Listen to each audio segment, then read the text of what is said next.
Our selection will be fully committed.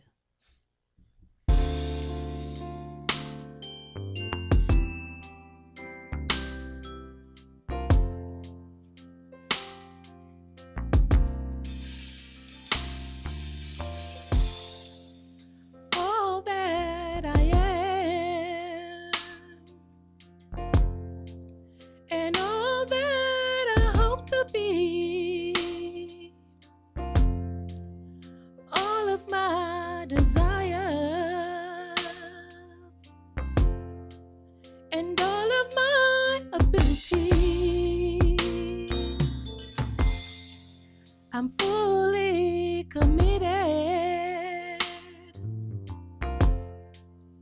to your will and to your way. I'll make the sacrifice to do what you ask of me. My love's forever. Yahweh, you're all that I need, and I could never repay what you did just for me. But the least I can do, giving you my all to you. Yeah.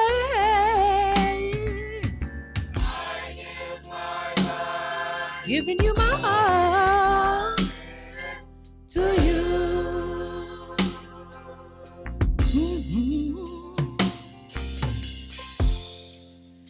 Every passing minute, every hour of the day, in every situation, and every bit of attention I pay, I'm fully committed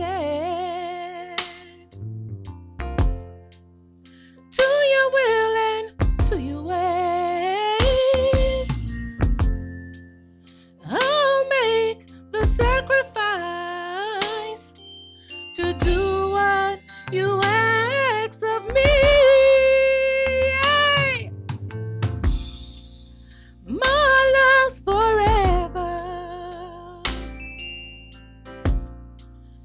Yahweh, you're all that I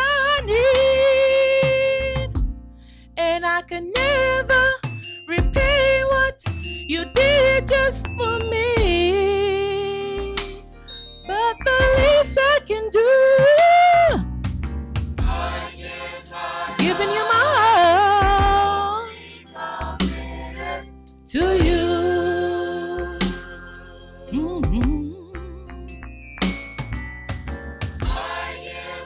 Giving you my all to you. And for the rest of my life, I am fully.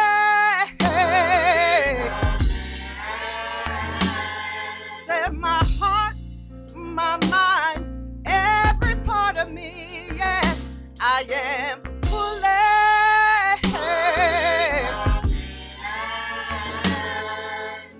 Ooh. So I say yes, yes,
Giving you my all to you.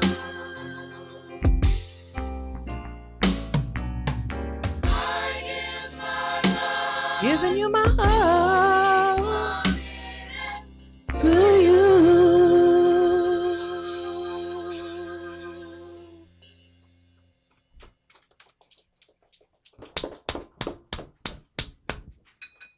The oracles of the UCI, 1 Peter chapter 4, verses 7 through 11. But the end of all things is at hand. You therefore sober and watch unto prayer. And above all things have fervent love among yourselves, for love shall cover the multitude of sins. Use hospitality one to another without grudging. As every man has received the gift, even so minister the same one to another as good stewards of the manifold grace of Elohim. If any man speak, let him speak as the oracles of Elohim. If any man minister, let him do it as of the ability which Elohim gives, that Elohim in all things may be glorified through Yahshua HaMashiach, to whom be praise and dominion forever and ever. Amen.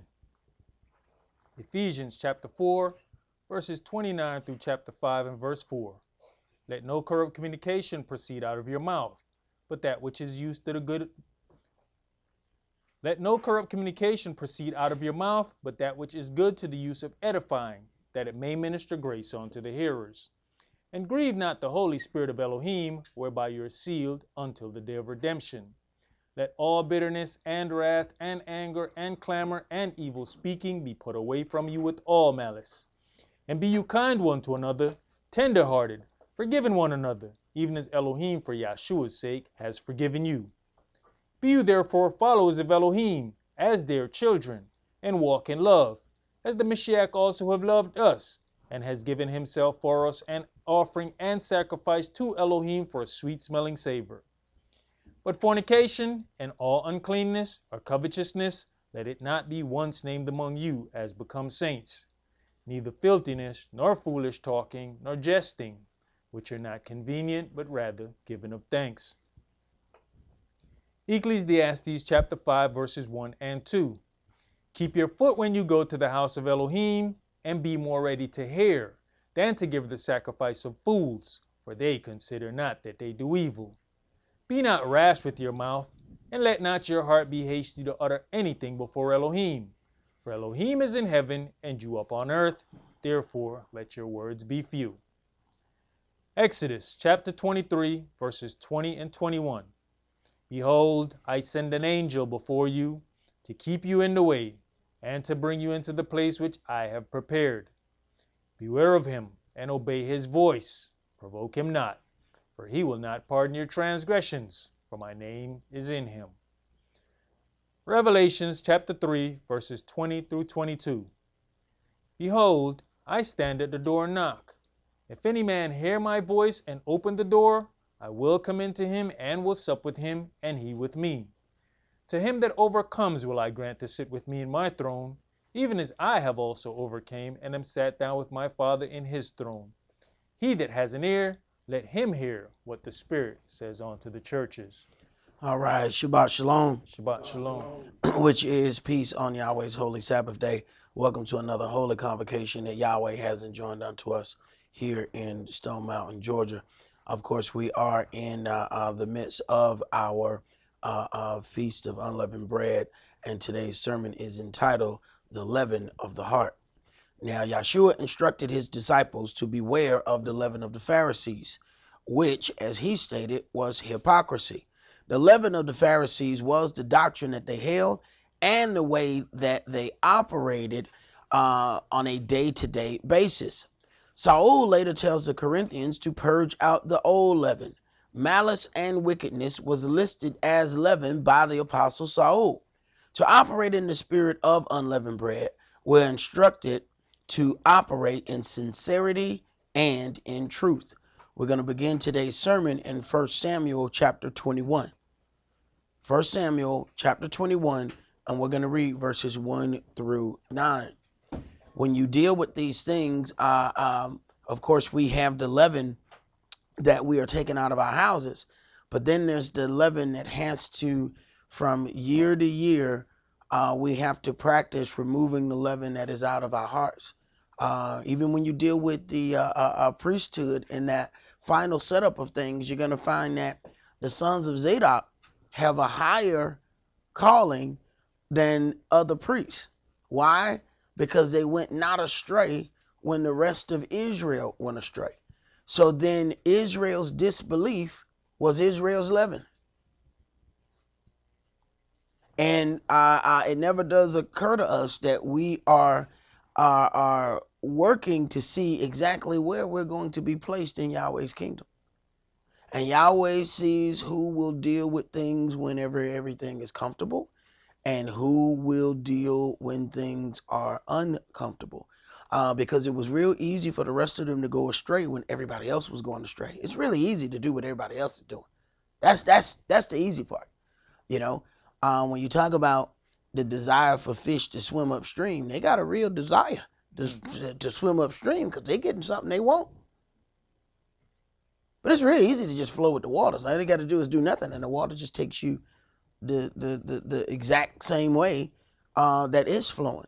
But when it comes down to the service of Yahweh, our Elohim, he wants to see who is going to do what, and he gives us an opportunity to remove the leaven out of our hearts. Let's begin in 1 Samuel chapter 21 and start that at verse 1. Then came David to Nob, to Ahimelech, the priest. And Ahimelech was afraid at the meeting of David, and said unto him, Why are you alone, and no man with you? Right. When you are accustomed to seeing a man with all of these other approved men, it looks strange when all of a sudden this individual now comes and he's got some people that he like, you know, who these little boys here? Who you got here? Because I'm used to seeing approved soldiers with you. Why are you moving without them? Go ahead. And David said to Ahimelech, the priest, The king has commanded me a business, and has said unto me, Let no man know anything of the business whereabout I send you. Now, understand something. There are some things when you talk about removing the leaven out of your heart, you have to first understand David just told a lie to a priest. Now you got to then examine the cause or the intent of this. See, and you got to look deep enough to actually see what this intent is. First of all, think about when the person Ananias and Sapphira lied to the priest about, or they lied to the apostle about how much they sold the land for. Both of them died immediately, right? Okay, David is now lying to a priest. But David is not just, he is first of all in a situation where he is running for his life. The biggest person that David is protecting here is not himself. David is still protecting the honor of the individual who is trying to kill him. The king has put me on a business. He could have that would have been us. Man, the king trying to kill me, man. You know that fool threw a javelin at me, bro. He is protecting the honor of the person who's trying to kill him. Right. Read, man.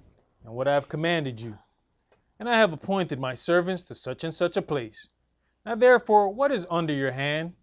Give me 5 loaves of bread in mine hand, or what there is present. And the priest answered David and said, There is no common bread under mine hand, but there is hallowed bread, if the young men have kept themselves at least from women. Right. So now this hallowed bread that they're not even supposed to have, now if they have conducted themselves in a certain way, they can partake in this unleavened bread. Go ahead. And David answered the priest and said unto him, Of a truth, women have been kept from us about these 3 days, since I came out. And the vessels of the young men are holy, and the bread is in a manner common. Yea, though it were sanctified this day in the vessel. Right. It is now in a manner common because at this point, they put this hot bread in continually. Okay. So now at this point, he's saying these men have been sanctified due to them leaving. There wasn't no women among them, 9 times out of 10. So they didn't have any choice but to be sanctified against the third day. But once again, you're finding certain things are happening before they can take part of this holy stuff. So because they're going on another level, things that they're not even supposed to have. Yet being sanctified and being apart from women for those 3 days, they now are allowed to take part in something that they would not ordinarily have. Go ahead. And the interesting thing is, Dawid goes right into following what he's saying without questioning, what do you mean? So it goes to show you that he had an understanding of what was necessary as far as sanctification. Right. Most of us be like, ooh, why I gotta be out for 3 days, man? What you mean? Right. Go ahead. Verse 6. So the priest gave him hallowed bread, for there was no bread there but the showbread that was taken from before Yahweh, to put hot bread in the day when it was taken away. Now a certain man of the servants of Saul was there that day, detained before Yahweh, and his name was Doeg, an Edomite, the chiefest of the herdmen that belonged to Saul. And Dawid said unto Ahimelech, and is there not here under your hand spear or sword? For I have neither brought my sword nor my weapons with me, because the king's business was required haste. And the priest said, the sword of Goliath the Philistine, whom you slew in the valley of Elah, behold, it is here wrapped in a cloth behind the ephod. Now, that business did require haste, because he had to hastily get out of there or he was going to die. But he said it was the king's business. It was the king's business. The king's business was trying to kill him. Yet he's still protecting the honor of the king. See, most of the time, we let a lie fall out of our mouth. It's to protect our honor, protect our position. It ain't him he's thinking about. Because when he does this, he then sows discord among the whole kingdom. We don't care nothing about that. We'll let something fly out of our mouth in a minute. This was rightfully done against him. He could have easily said, I don't know about this king, man. That dude tried to kill me. That's not what he did. He is still protecting this man's honor. Now you see why Yahweh said, no, I found me a man after my own heart. Go ahead. If you will take that, take it, for there's no other save that here. And Dawid said, there's none like that. Give it me. Right. It was his anyway. Yet in this, a problem then develops, because this was given unto him. That very priest then, they turned around and came through and killed that priest for what he had done. That was Dawid's sword, because he the one took that from Goliath. Go ahead. That was it first. That was it. Let's go to Matthew chapter 12.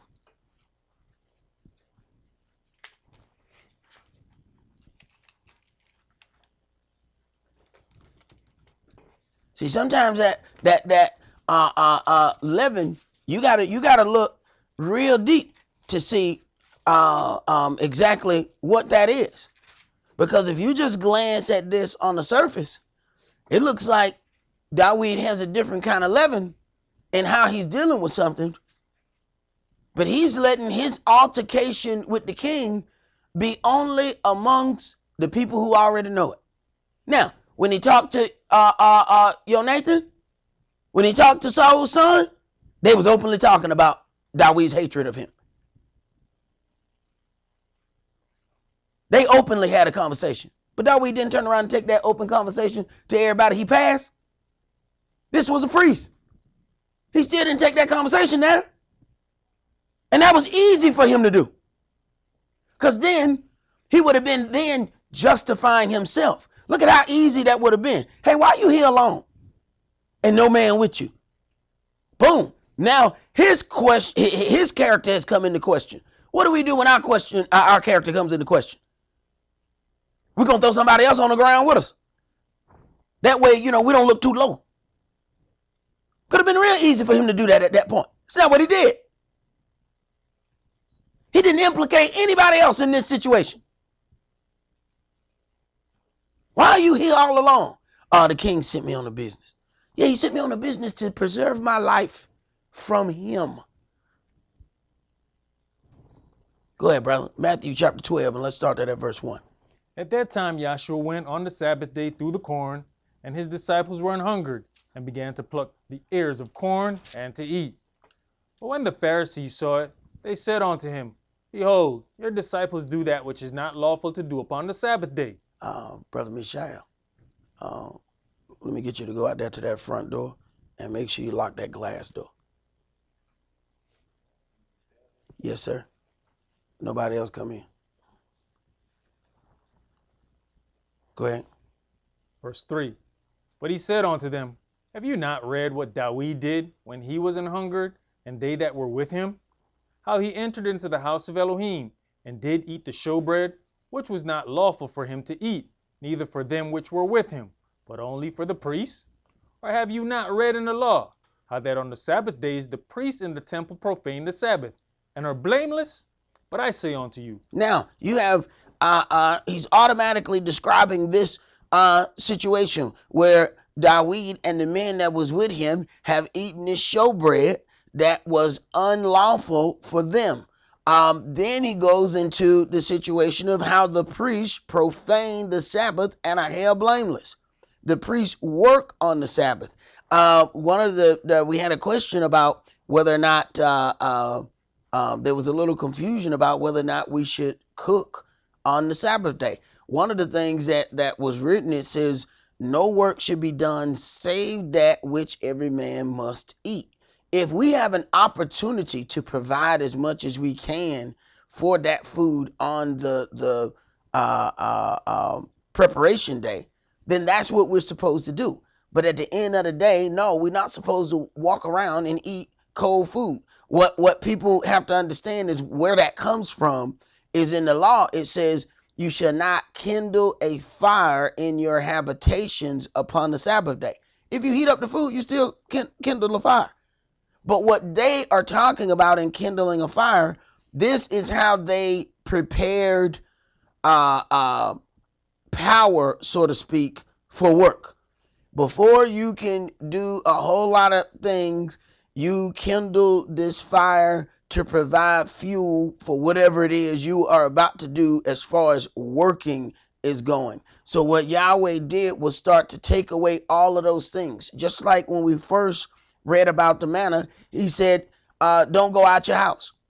That was not Yahweh's original intention for us not to go out of the house. The whole thing was to keep us from sin until we grew to a point that we can control ourselves. At some point, you were supposed to be able to control yourself. You were never supposed to always have to be under his control. Go ahead. Matthew chapter 12 and verse 6. But I say unto you that in this place is one greater than the temple. But if you had known what this means, I will have mercy and not sacrifice, you would not have condemned the guiltless. For the Son of Man is Adonai, even of the Sabbath day. And when he was departed thence, he went into their synagogue. And behold, there was a man which had his hand withered. And they asked him, saying, Is it lawful to heal on the Sabbath days? That they might accuse him. And he said unto them, What man shall there be among you that shall have one sheep? And if it fall into a pit on the Sabbath day, will he not lay hold on it and lift it out? How much then is a man better than a sheep?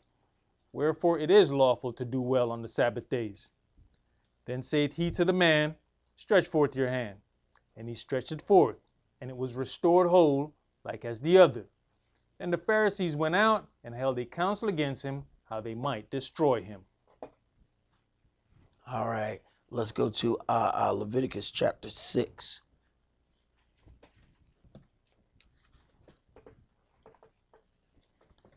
So here it is. The creator of all things is then held to, attempted to be held on the Sabbath when they don't really understand who it is they're dealing with. The entire let us make man, this work is being done by Israel, who then comes and dwells in the body of Yahshua.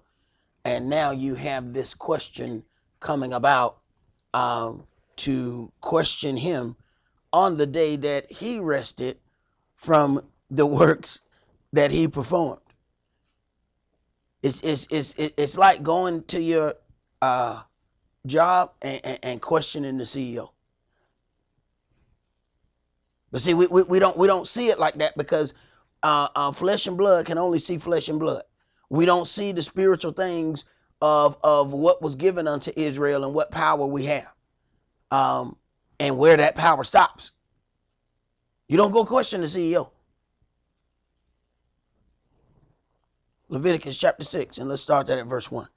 And Yahweh spake unto Moshe, saying, If a soul sin and commit a trespass against Yah, and lie unto his neighbor in that which was delivered him to keep, or in fellowship, or in a thing taken away by violence, or has deceived his neighbor, or have found that which was lost, and lies concerning it, and sweareth falsely, in any of all of these that a man does, sinning therein, then it shall be, because he has sinned and is guilty, that he shall restore that which he took violently away, or the thing which he has deceitfully gotten, or that which was delivered him to keep, or the lost thing which he found, or all that about which he has sworn falsely, he shall even restore it in the principal, and shall add the fifth part more thereto, and give it unto him to whom it appertains in the day of his trespass offering. Now, we have a saying, finders keepers, losers weepers.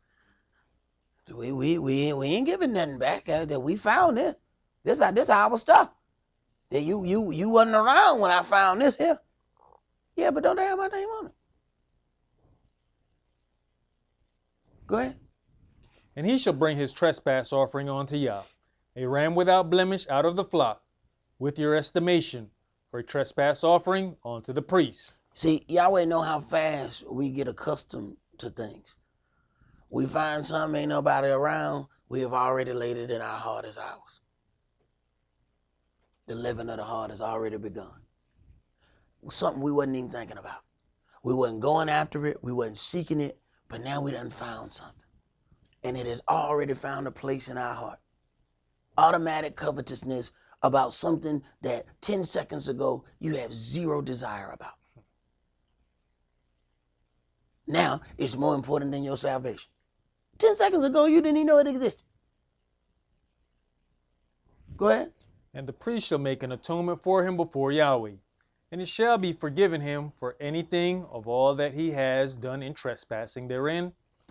And Yahweh spake unto Moshe, saying, Command Aaron and his sons, saying, This is the law of the burnt offering. It is the burnt offering, because of the burning upon the altar all night unto the morning, and the fire of the altar shall be burning in it. And the priest shall put on his linen garment, and his linen breeches shall he put upon his flesh, and take up the ashes which the fire has consumed with the burnt offering on the altar, and he shall put them beside the altar. And he shall put off his garments, and put on other garments, and carry forth the ashes without the camp unto a clean place. And the fire upon the altar shall be burning in it. It shall not be put out. And the priest shall burn wood on it every morning, and lay the burnt offering in order upon it. And he shall burn thereon the fat of the peace offerings. The fire shall ever be burning upon the altar. It shall never go out. This is a continual work. The fire shall ever be burning upon the altar. It shall never go out. See, there's a thing. Once Yahweh has put the children of Israel to a job, they have to continue in that job. And before they get ready to move and go and do something else, they have to secure their job. Hey, man, hey, you ready? Because I gotta go. You can't have soldiers on watch and then one soldier just leave, but he don't tell nobody else. Hey, man, who watching the door? When you walked away, did you tell anybody you were walking away? Who you told? Did you make sure somebody was going to have that spot when you left and walked away from it? This has to ever be burning. You just turn around and lead the fire. Hey, man, we finna leave. Y'all ready? All right, let's make sure y'all got y'all stuff together because we finna go. Oh, we just hightail it out of there. For no reason at all, whatever we feel like, leave a whole spot open. We need to figure them mistakes out now because that may cost us our life and our salvation later. Figure it out now. Go ahead.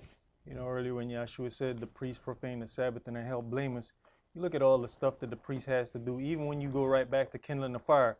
If you ain't kindling the fire, then ain't no incense burning. Yeah. This fire ain't going ain't continually. No, right. The fire ain't going. There ain't no incense burning. There ain't no candles going. And there ain't no hot bread. The hot bread is made on the Sabbath by the priest. Think about how many things. And then he getting paid because he working. Think about how many things he's doing on the Sabbath day. How many things he's violating. You always said, but yet he's held blameless. Because that's what he's supposed to do. So that law was not made for him. So here it is when Yahshua go to working and he's picking corn, they don't see him as a priest. So now they got accusations. Why you doing that?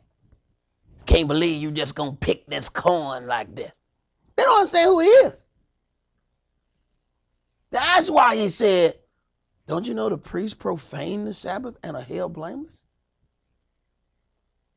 But that only makes sense if you see him as a priest. That don't make sense if you just see them as a ragtag band of misfits.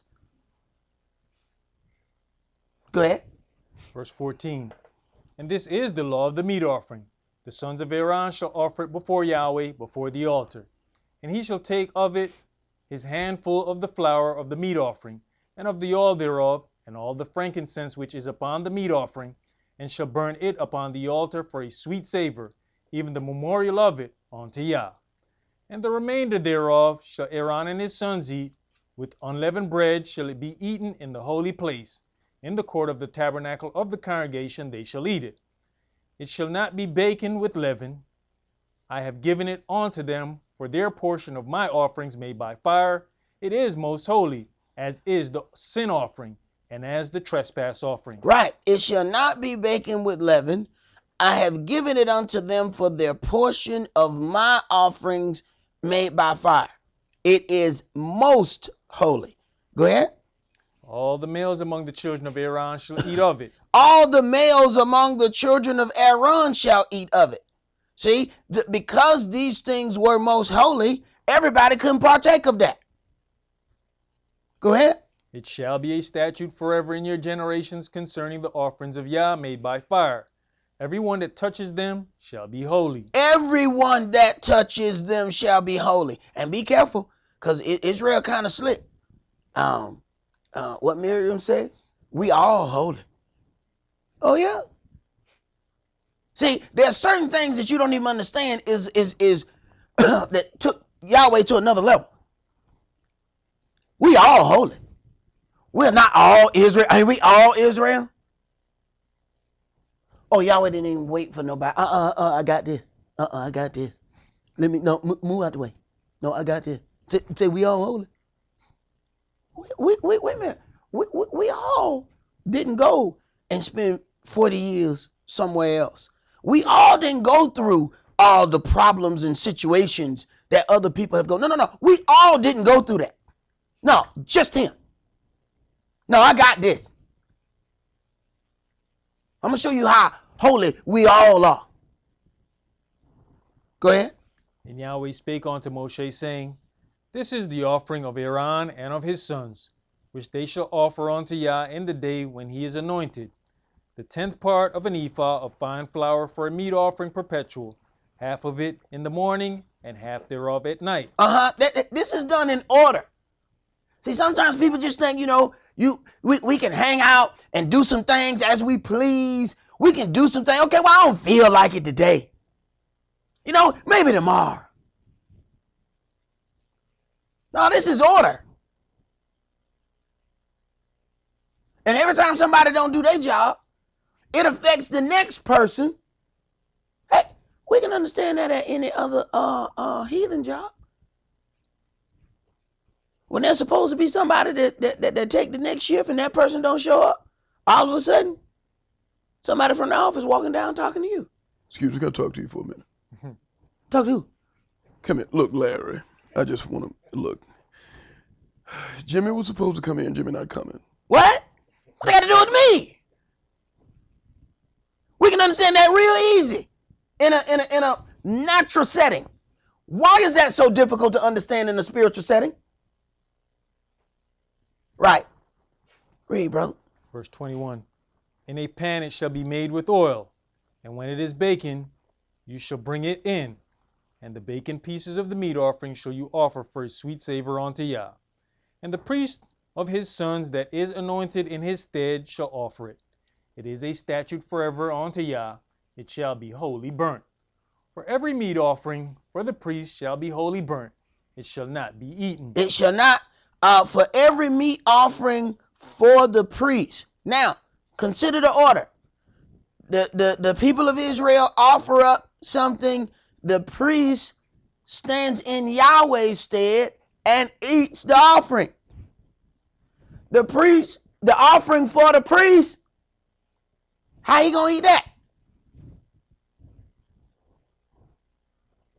Order. That's got to be completely burnt. Yahweh has to be the one to consume that for the priest. The priest consumed the offering for the children of Israel. Yahweh has to consume the offering for the priest. Understand the order. Go ahead, brother. And Yahweh spake unto Moshe, saying, Speak unto Aaron and to his sons, saying, This is the law of the sin offering. In the place where the burnt offering is killed, shall the sin offering be killed before Yah. It is most holy. The priest that offers it for sin shall eat it. In the holy place shall it be eaten, in the court of the tabernacle of the congregation. See, these things are given to us for an order. These things mean something. Go ahead. Whatsoever shall touch the flesh thereof shall be holy. And when there is sprinkled of the blood thereof upon any garment, you shall wash that whereon it was sprinkled in the holy place. For the earthen vessel wherein it is sodden shall be broken. And if it be sodden in a brazen pot, it shall be both scoured and rinsed in water. All the males among the priests shall eat thereof. It is most holy. And no sin offering, whereof any of the blood is brought into the tabernacle of the congregation to reconcile with all in the holy place, shall be eaten. It shall be burnt in the fire. So then you have different offerings. You got sin offerings. You have trespass offering in verse 30. And no sin offering, whereof any of the blood is brought into the tabernacle of the congregation to reconcile. Reconciliation is atonement. Reconcile is atone. Withal in the holy place shall be eaten. It shall be burnt in the fire. Understand the levels. Let's go to our Leviticus chapter 10. See, sometimes I hear, people will hear one thing and think that one thing applies to everything that they're going to come across. No. That's the kind of stuff to get us killed.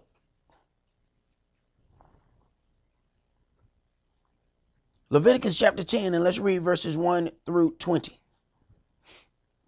And Nadab and Abihu, the sons of Aaron, took either of them his censer, and put fire therein, and put incense thereon, and offered strange fire before Yah, which he commanded them not. Right.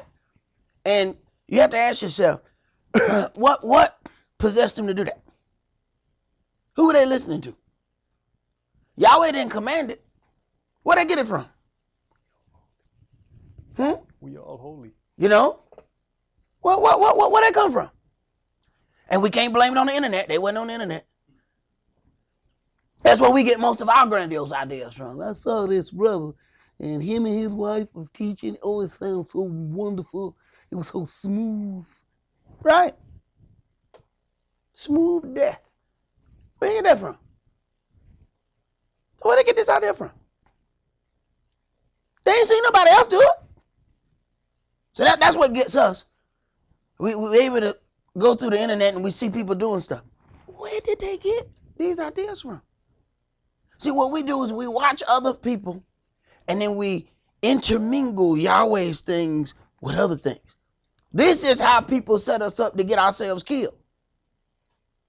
This is why we think certain things are okay, because we go out on the internet and we watch them people do something and we say, man, that looks interesting. What we don't know is they just mingle the worship of another God with something that was given unto us. We looked at it, thought it looked nice. We didn't understand. Wait a minute, this come from what? You start examining some of them people practices and you find out, man, oh, wait a minute, this was some other God worship you was doing here? Now, they didn't tell you that when they showed that to you on the internet, though. They didn't explain that they was worshiping another God. See, I used to do this when I was in Buddhism. We used to do these chants. And then what I did was I decided to mix that chant with Yahweh, my Elohim. You probably should have told them people that before you did that. Then they would have at least had an opportunity to say, wait a minute, man. No, I don't want no part of that. See? Then at least they can make an informed decision. But when folks do that and then just present it to you, they didn't give you an opportunity. Go ahead. Verse 2.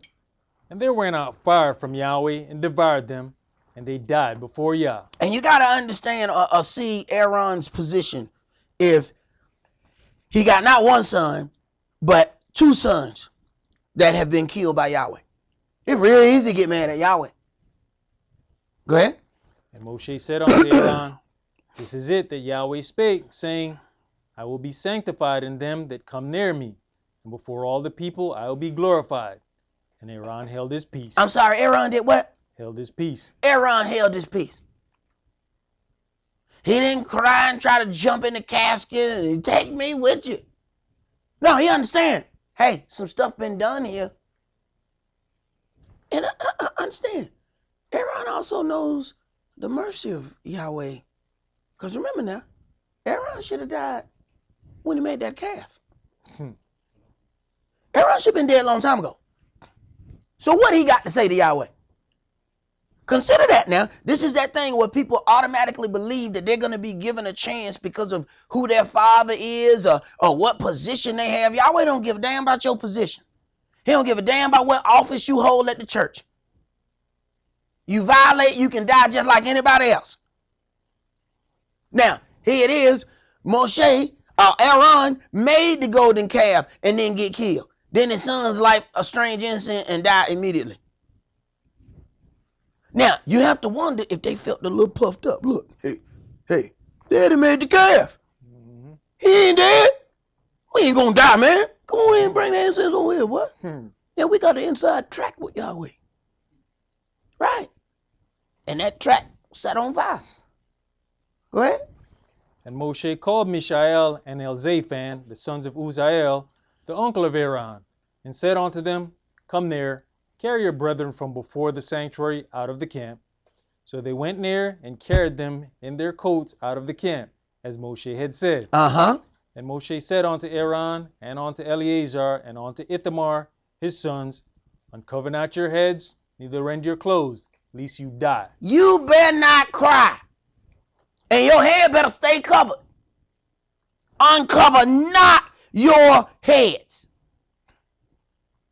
You are not allowed to mourn for these disobedient priests who have decided they were going to do their own thing. Yahweh is full of mercy when it's time for mercy, but he's also full of judgment when it's time for judgment. Understand, man, many people love these sons of the high priest, man.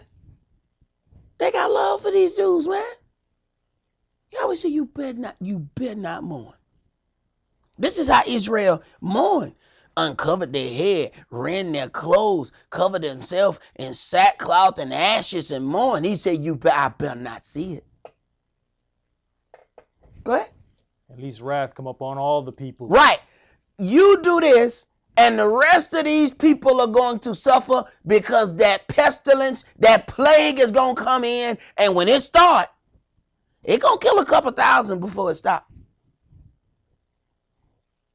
And do we even consider that one thing that we do then affects everybody near us? Selfishly, what we thinking about is us. But those each one of them moves affects everybody. You know they are the closest to these individuals. If they're priests, they work hand in hand with these priests. And they're not allowed to mourn. If they do, the rest of these people gonna start dying. Because the angel of Yahweh gonna come in ticked off. Because what does it appear to Yahweh? You mourning about righteous judgment? Well, let me show you a little bit more righteous judgment then. Go ahead. Well, let your brethren, the whole house of Israel, bewail the burning which Yahweh has kindled. And you shall not go out from the door of the tabernacle of the congregation, lest you die. For the anointing oil of Yahweh is upon you. And they did according to the word of Moshe. Right. Yahweh said the difference between the priests. These men here, you are in charge. Let your brethren, let them bewail the burning which Yahweh has kindled. Let them think about it. You better stand there straight face. Yahweh make the difference in between who's supposed to be the leaders and who they supposed to be leading. Go ahead. And Yahweh spake unto Aaron, saying, Do not drink wine nor strong drink, you nor your sons with you, when you go into the tabernacle of the congregation, lest you die. It shall be a statute forever throughout your generations. Right. At least you're supposed to be setting a fire and set yourself on fire. Then blame the wine. It was this wine, Yahweh. You understand you have fire in your hand? Go ahead. And that you may put difference between holy and unholy, and between unclean and clean, and that you may teach the children of Israel all the statutes which Yahweh had spoken unto them by the hand of Moshe. And Moshe spake unto Aaron, and unto Eleazar, and unto Ithamar, his sons that were left, Take the meat offering that remains of the offerings of Yahweh made by fire, and eat it without leaven beside the altar, for it is most holy. And you shall eat it in the holy place, because it is your due, and your sons' due, of the sacrifices of Yahweh made by fire, for so I am commanded. You shall eat it in the holy place because it is your due. It is your due. It is your job. Go ahead. And the wave breast and the heave shoulder shall you eat in a clean place, you and your sons and your daughters with you, for they be your due, and your sons' due, which are given out of the sacrifices of peace offerings of the children of Israel. Right. Understand, Yahweh says Israel is going to be a kingdom of priests unto me. And he said that from the beginning. Even though there wasn't but a one tribe of priests, he had already spoken of a kingdom of priests. Then later on, he changed and made an alteration to the law so that a priest was able to come out of the tribe of Yehudah and not out of the tribe of Levi. So he's already begun the kingdom of priests. Go ahead. The heave shoulder and the wave breast shall they bring with the offerings made by fire of the fat, to wave it for a wave offering before Yah. And it shall be yours and your sons with you by a statute forever, as Yahweh has commanded. And Moshe diligently sought the goat of the sin offering, and behold, it was burnt. Now, Moshe diligently sought. Moshe checking on this business that's supposed to be done, right? Go ahead. And he was angry with Eleazar and Ithamar, the sons of Aaron, which were left alive, saying, Now, these are the sons, it says, the sons of Aaron which were left alive. He angry with them. Because, you know, two of the other one, they dead now. Okay? So this got to be heavy in the house, man. You got two of them that's dead. Then, now, they got an issue, and now he angry with these two here. Go ahead. Wherefore have you not eaten the sin offering in the holy place, seeing it is most holy? And Elohim has given it you to bear the lawlessness of the congregation. Stop. It's not just given unto them as something for them to profit from. It is given unto them because it is their job to bear the lawlessness of the congregation. Therefore, they have to eat it. Go ahead. To make atonement for them before Yah. Your job is to make atonement for them. You are supposed to consume their offering. Go ahead. Behold, the blood of it was not brought in within the holy place. You should indeed have eaten it in the holy place, as I commanded. And Aaron said to Moshe, Behold, this day have they offered their sin offering and their burnt offering before Yah, and such things have befallen me. And if I had eaten the sin offering today, should it have been accepted in the sight of Yah? And when Moshe heard that, he was content. Right. Once he heard the reasoning behind it, he then said, okay, you're right. And he left that alone. But this right here could have been a real shaky place right there.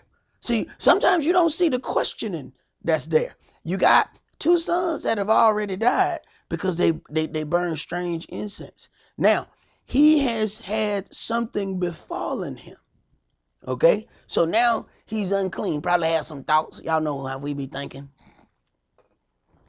We be overthinking it. You know what I'm saying? And sometimes you done thought yourself right to a destination. All right? So you done thought yourself up on something. And now you can't consume the offering. What if he tried to keep that to himself and go ahead and eat the offering? Because at this point, he's still thinking about he got two sons that were just killed. What if he then moves? He's now in deeper trouble. So you got to look at this situation, man. It was shaky on the left and shaky on the right. So what are we going to do? Yahweh said, hey, I've given you, the knowledge and understanding that's there. And if you don't know, open your mouth and ask. Let's go to Genesis chapter 18.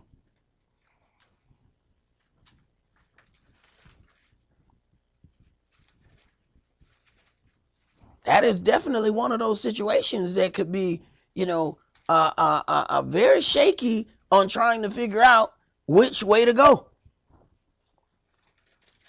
Because for one thing, if you don't eat it, and it was your due to eat it, you have to tell them why. See, there's some that would have just went on and ate it, so that way we don't have to have that conversation. Well, I was thinking, and I thought, and then what happened was. See, now we got to explain that.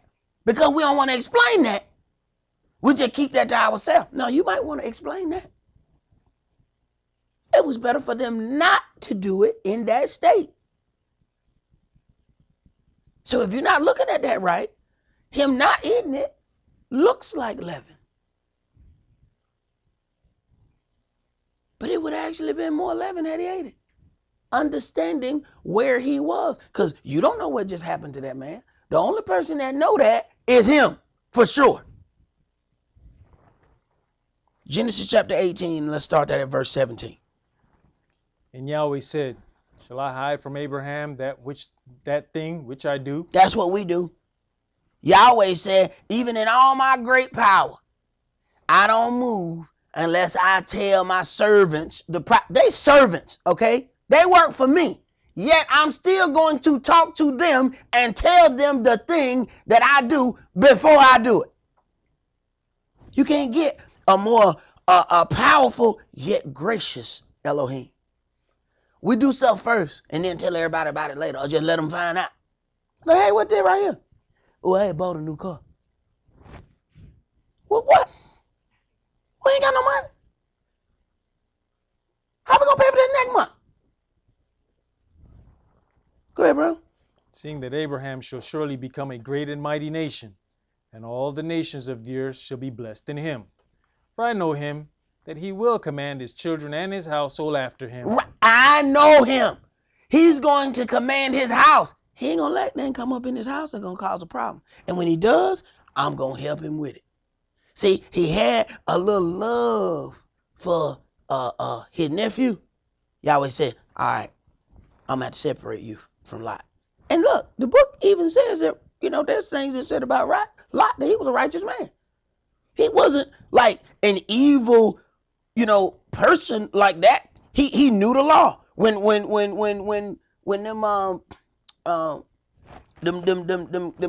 gay dudes came up that wanted to, rape the angel. You know how sick and twisted you got to be to want to rape some angels? Have you ever just thought about how foul that is? Man, them man glowing. We gonna get that. What the hell is wrong with y'all?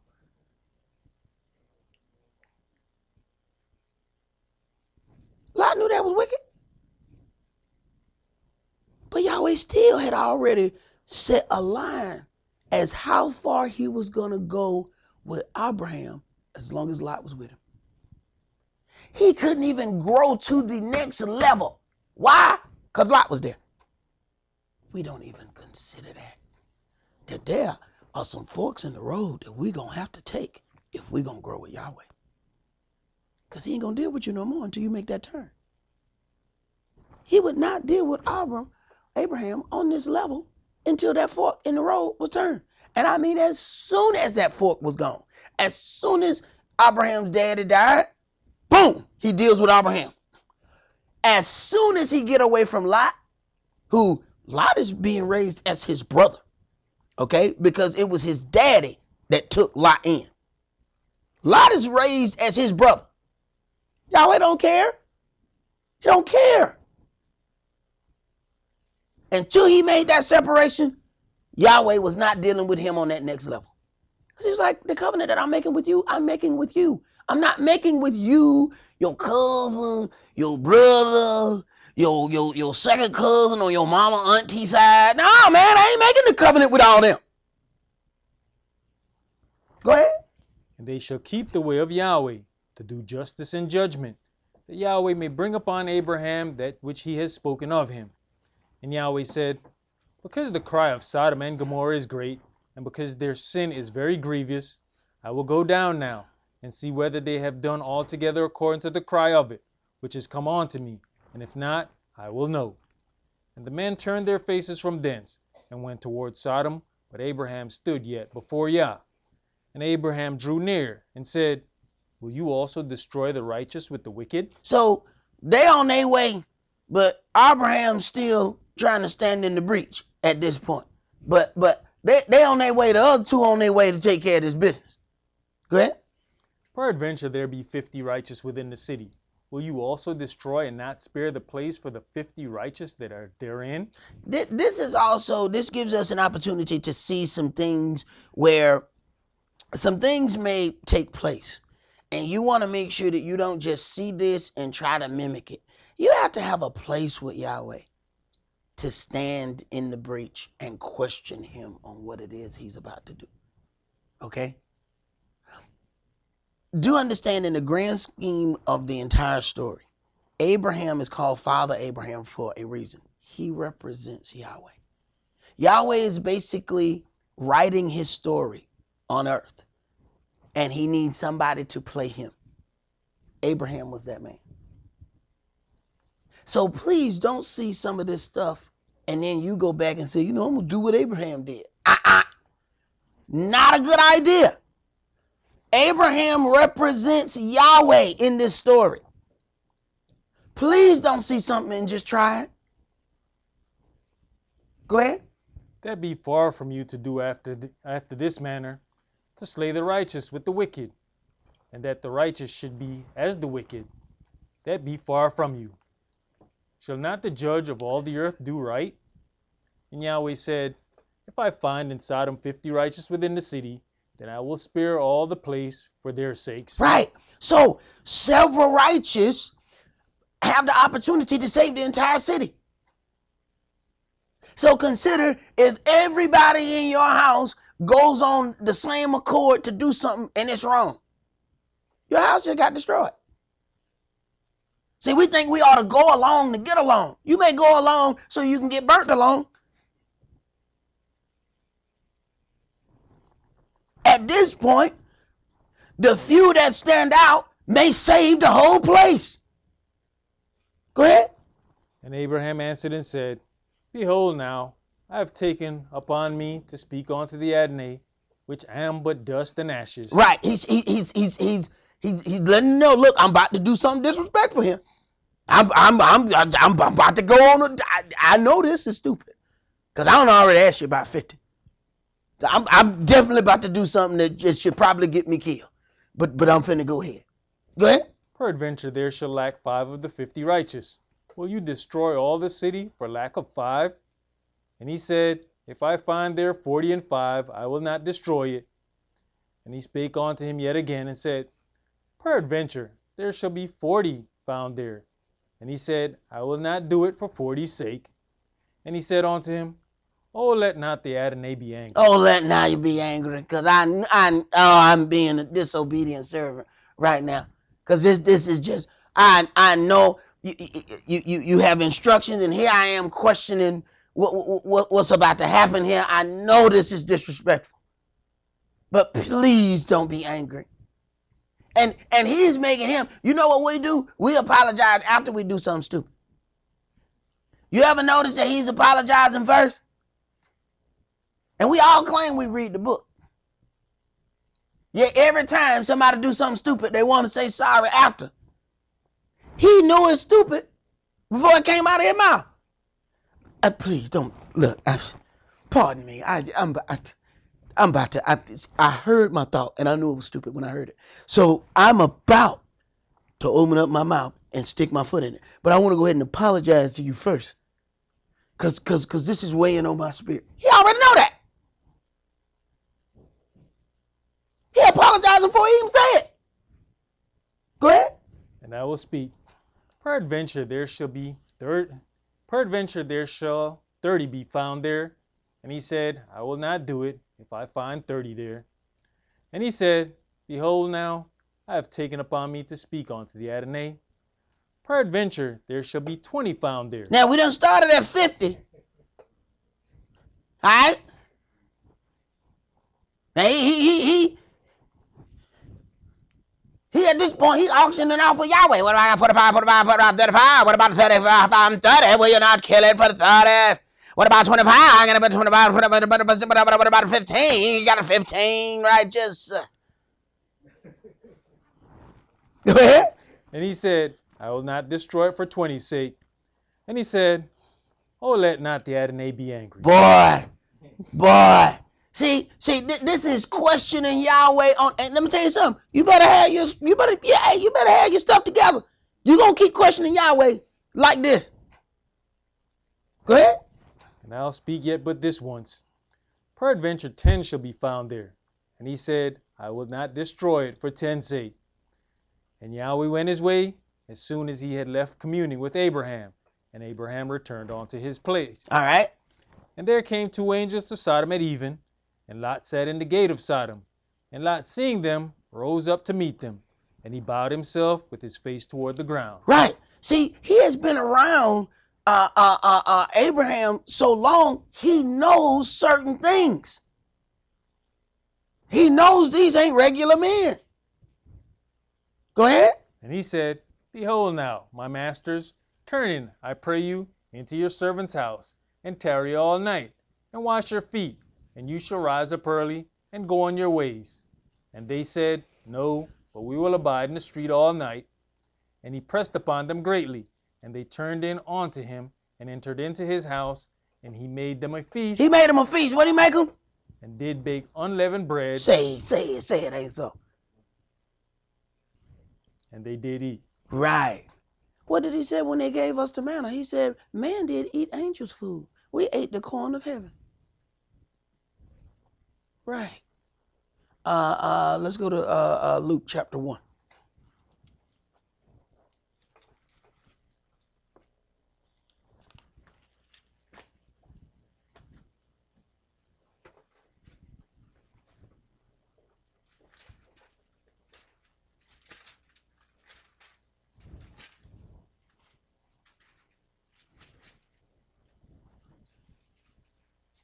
Luke chapter 1, and let's read verses 5 through verse 22. Verse 5. There was in the days of Herod, the king of Judea, a certain priest named Zacharias, of the course of Abiah, and his wife was of the daughters of Aaron, and her name was Elizabeth. And they were both righteous before Elohim, walking in all the commandments and ordinances of the Adonai blameless. And they had no child, because that Elizabeth was barren. Right, so she was not barren because they had done something wrong. Go ahead. And they both were now well stricken in years. And it came to pass that while he executed the priest's office before Elohim in the order of his course, according to the custom of the priest's office, his lot was to burn incense when he went into the temple of the Adonai. You know, it's one of those things, a lot of times Yahweh is doing things for his own purpose. We believe that we are ready for everything. And it never occurs unto us that even your style of parenting changes as you get older. And, you know, we may in our young years think that we ready to be a parent and find out that you ain't got it quite together. You might find out that your parenting abilities was not sharp at all. You might need to get a little older and then have some children when you got a little bit more sense. See, here's some things I did with my first child I ain't never gonna do again. They ain't never gonna happen again. New daddy, had a new job, pockets was stacked. I bought everything. I bought stuff that went to other stuff.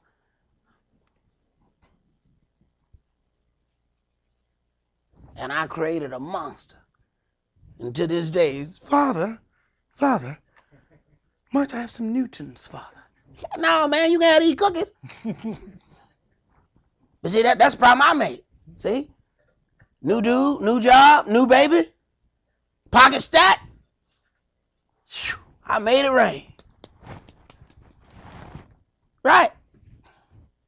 I ain't never gonna do that again. It's a whole lot of things we think we're ready for. Go ahead.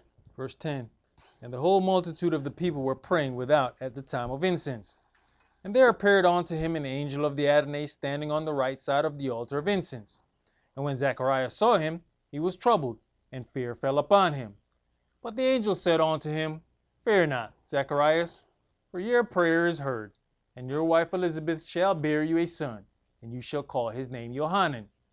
And you shall have joy and gladness, and many shall rejoice at his birth. For he shall be great in the sight of the Adonai, and shall drink neither wine nor strong drink, and he shall be filled with the Holy Spirit, even from his mother's womb. He shall be filled with the Holy Spirit from his mother's womb. That's a different kind of child. How you deal with a baby with the Holy Spirit? Oh, look at that, some holy throw up. Look at that. What is that? Who has ever seen such a thing? He wasn't normal from day one. Go ahead. And many of the children of Israel shall he turn to the Adonai, their Elohim. And he shall go before him in the spirit and power of Elias, to turn the hearts of the fathers to the children, and the disobedient to the wisdom of the just, to make ready a people prepared for the Adonai. And Zechariah said unto the angel, Whereby shall I know this? For I am an old man, and my wife well stricken in years. Yeah, very, very nice observation, but you do know I know that, right? Now, Abraham asked about 8 questions. This is a priest. He asked 1. Go ahead. And the angel answering said unto him, I am Gabriel, that stands in the presence of Elohim. Stop. When the angel tell you his name and his position, get ready to get your butt whooped. Okay? Get ready for a whooping. Because what he just said was his name and authority. First of all, angels don't go out, regardless as to how many of you Enochians may be within the hearing of my voice, that all of a sudden y'all got all these angels' names. Angels don't tend to go out and tell everybody their name. Okay? We get in this book, the angel that was talking to Jacob, I think he asked him his name. What you want to know my name for? Seeing it is secret. What you want to know my name for? I want to know so I can worship you. Worship Elohim. That's who you worship. Don't worry about what my name is. Yet all these Enochians can tell you all these names of angels. If the names are secret, then wouldn't the angel that told Enoch all that be violating? So y'all go ahead and read your little book of violations. Go ahead. And am sent to speak unto you, and to show you these glad tidings. And behold, you shall be dumb, and not be able to speak. Ask another question. You ain't gonna be able to ask no more questions. See, he don't even get the opportunity to ask them 8 questions that Abraham asked. You ain't gonna ask but one. Matter of fact, you ain't gonna ask nothing else for the next 9 months. How you love that? How you love that? Ask another question. Ask another question. Come on. The next one you ask, you're gonna write it down. Go ahead. Until the day that these things shall be performed. There you go. There you go. Go ahead and get you a pencil there, Slick. Go ahead and get you a pencil, because the next one you're going to write down. Ask me again. I am Gabriel, who stand before Elohim, and I have been sent to tell you these glad tidings. And you going to question what I told you? Going to be the last question you ask for these 9 months, I'll tell you that. Go ahead. Because you believe not my words, which shall be fulfilled in their season. Right. Even though they was perfect in the law, their unbelief popped up just like that. Perfectly walking in the law. One instance, and here goes some unbelief. And now because that little hint of unbelief, he's not going to be able to talk for the next 9 months. But that's how you make a point. I guarantee you the last question he asked Yahweh for the rest of his life. Everything else, I guarantee you he approached differently. Go ahead. And the people waited for Zechariah and marveled that he tarried so long in the temple. And when he came out, he could not speak unto them. And they perceived that he had seen a vision in the temple, where he beckoned unto them and remained speechless. He remained speechless because at this point, it is a done deal. He has asked a question. This is one of those things where I say, okay, you read in the book where one person has questioned Elohim 6, 7 times. Then there's other times where a person asks one question and he let them have it. But understand something. Remember what Yahweh said. Behold, I've sent an angel to lead you into the way. Provoke him not, for he will not pardon your transgression. Do understand something. Abraham is dealing on a whole nother level. Do understand, we're not dealing with Yahweh. You're dealing with the angel who has been given a charge. He is not going to have the same pause and leeway with us that Yahweh has had with the face-to-face interaction with those high-level up brothers. Moshe was able to deal with the spirit of Yahweh closer than other individuals. Don't just look at that and think that we can jump up in there and do that. That's not what you're going to be dealing with. You're going to be dealing with an angel who speaks in the name of Yahweh, and that's even if you get to that point. But he's not going to entertain your many questions. He not going to keep entertaining your many disbeliefs. Yahshua didn't entertain it. It was certain whole areas he didn't go in. He didn't go to the place where he was brought up. Then why he didn't go there? Because of their unbelief. It don't even mean him going there. Yeah, but you was brought up among these people. Yeah, I know. That's the problem. It's the people that I was brought up with who have the most disbelief concerning me because they think they know me. Same problem y'all gonna have. Go amongst them people who you knew when you were growing up. They still got the same limitation in their heart and head about you.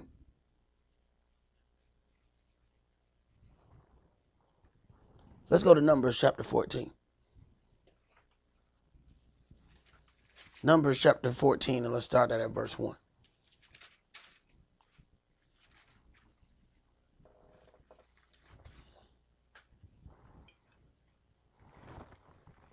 Verse 1. And all the congregation lifted up their voice and cried, and the people wept that night. And all the children of Israel murmured against Moshe and against Aaron. And the whole congregation said unto them, Would Elohim that we had died in the land of Egypt, or would Elohim we had died in this wilderness? It is a total disrespect of what Yahweh has done. Soon as something don't go our way, we want to throw away everything. We just should be dead. We just should have died in the wilderness. We should have just died in Egypt. Why he even do that? Now we going to question the whole, we not only question Elohim's work, we question Elohim's thought in even putting this together. He must didn't know what he was doing. Go ahead. And wherefore has Yahweh brought us onto this land, to fall by the sword, that our wives and our children should be a prey? Were it not better for us to return into Egypt? Now, we know what's best for us. Because, at this point, we're in our feelings. And when we get in our feelings, everything is, everything fair game when you get in your feelings. Go ahead. And they said one to another, Let us make a captain, and let us return into Egypt. Uh-huh. Then Moshe and Aaron fell on their faces before all the assembly of the congregation of the children of Israel. Let us make us a captain. Let's find us somebody who will lead this rebellion against Yahweh. Now let's hold a vote. Let's see who would be the best rebellious captain. Read. And Yahshua the son of Nun, and Caleb the son of Yephani, which were of them that searched the land, rent their clothes. Right. That's what happens when people understand what kind of deed is being done. For those that don't understand, they're still going on like everything is normal. But these people know that, hey, y'all do know if the plague of Yahweh sets out, all y'all who think y'all neutral, that plague gonna come in here and indiscriminately start killing. So where you think you neutral, where you see your brother or your sister and they do something and you say, well, I'm just going to stand back and I don't want to be in any altercation. So I'll just stand back. And right. Let me tell you something. The plague not going to stand back.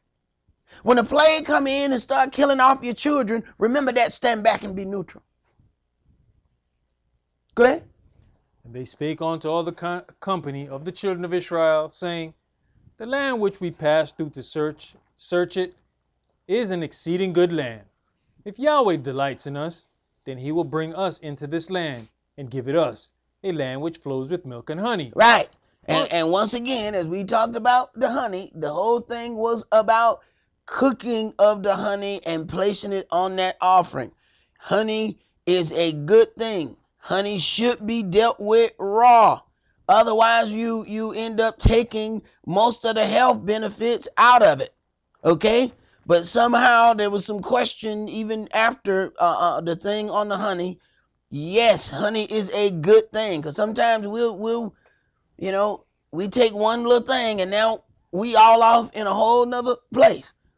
You done gave, a person one little bit of string and now they practicing to be a cowboy. I'm going to lasso me some cattle. Hey, that string about 8 inches long. I like to see you catch some cattle with that. Go ahead. Only rebel you not against Yahweh, neither fear you the people of the land, for they are bread for us. Their defense is departed from them, and Yahweh is with us. Fear them not. But all the congregation bade stone them with stones. You see how Israel get when we get mad? You need to learn this about your people so you're not confused when this stuff start being presented before us. Because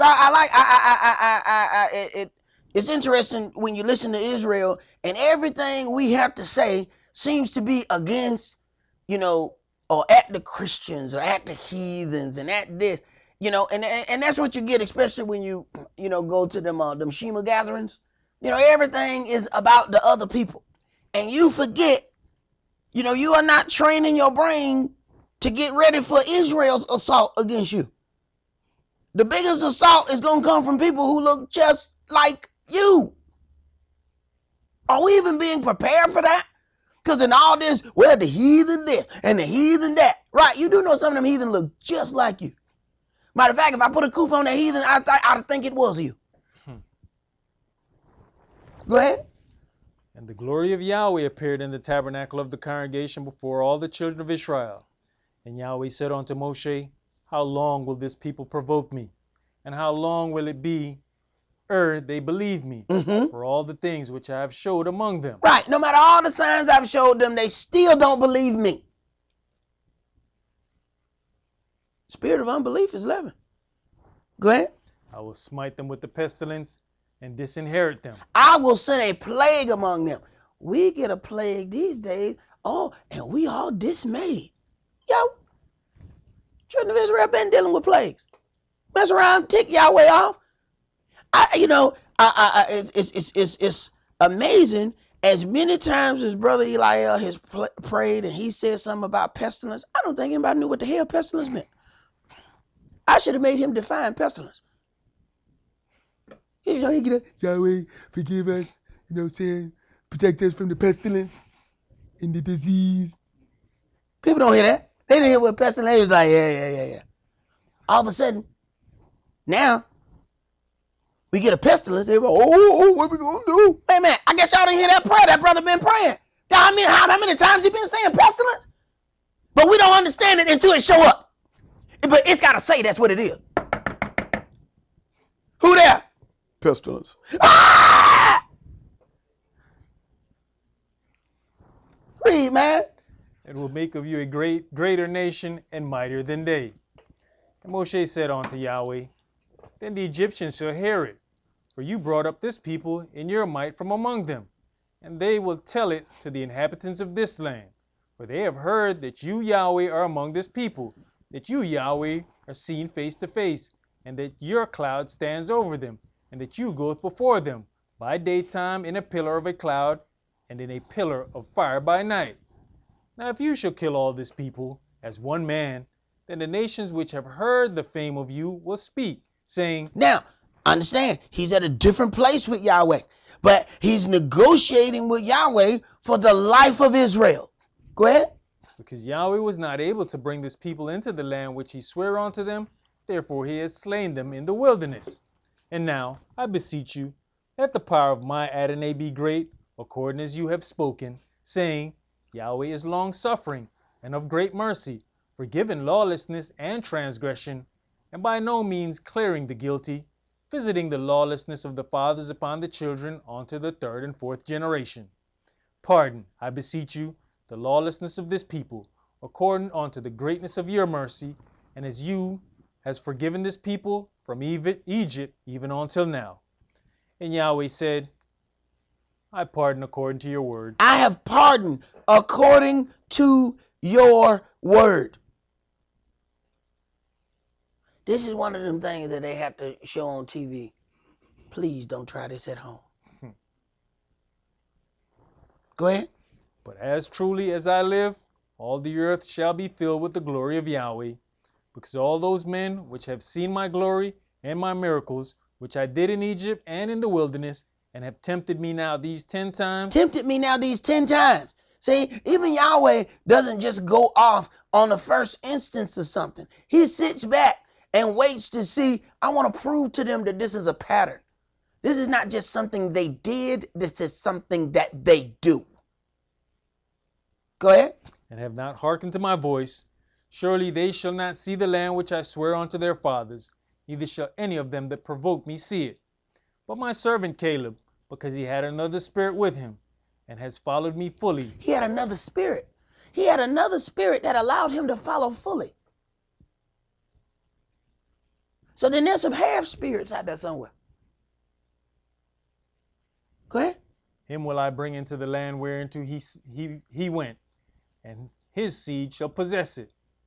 Now the Amalekites and the Canaanites dwelt in the valley.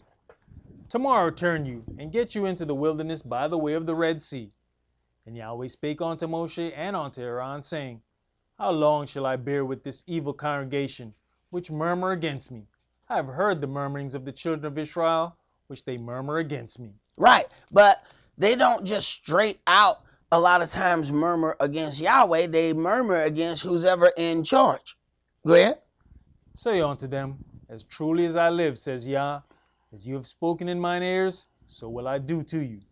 Your carcasses shall fall in this wilderness. Listen, it was them saying, why has he brought us out here for our children to be a prey?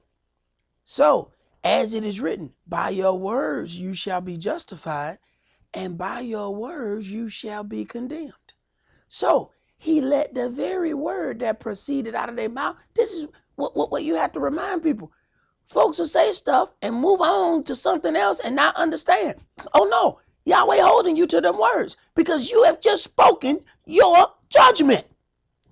Your judgment was pronounced upon you by you.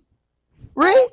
Your carcasses shall fall in this wilderness, and all that were numbered of you according to your whole number, from 20 years old and upward, which have murmured against me.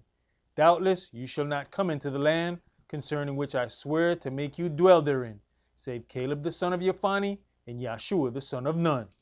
But your little ones, which you said should be a prey, them will I bring in, and they shall know the land which you have despised. Right. The very ones, when you claim that you made, I'm going to connect your judgment directly to the stuff that ran out of your mouth. Go ahead. But as for you, your carcasses, they shall fall in this wilderness. And your children shall wander in the wilderness 40 years, and bear your whoredoms, until your carcasses be wasted in the wilderness. After the number of the days in which you search the land, even 40 days, each day for a year. Right. Even your punishment is connected to a certain thing. After the number of days in which you search the land. So then that is the standard. The number of days that you search the land.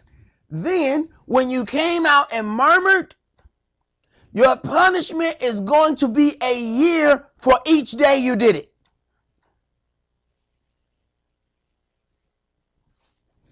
Find somebody else to play with, because Yahweh not it. Go ahead.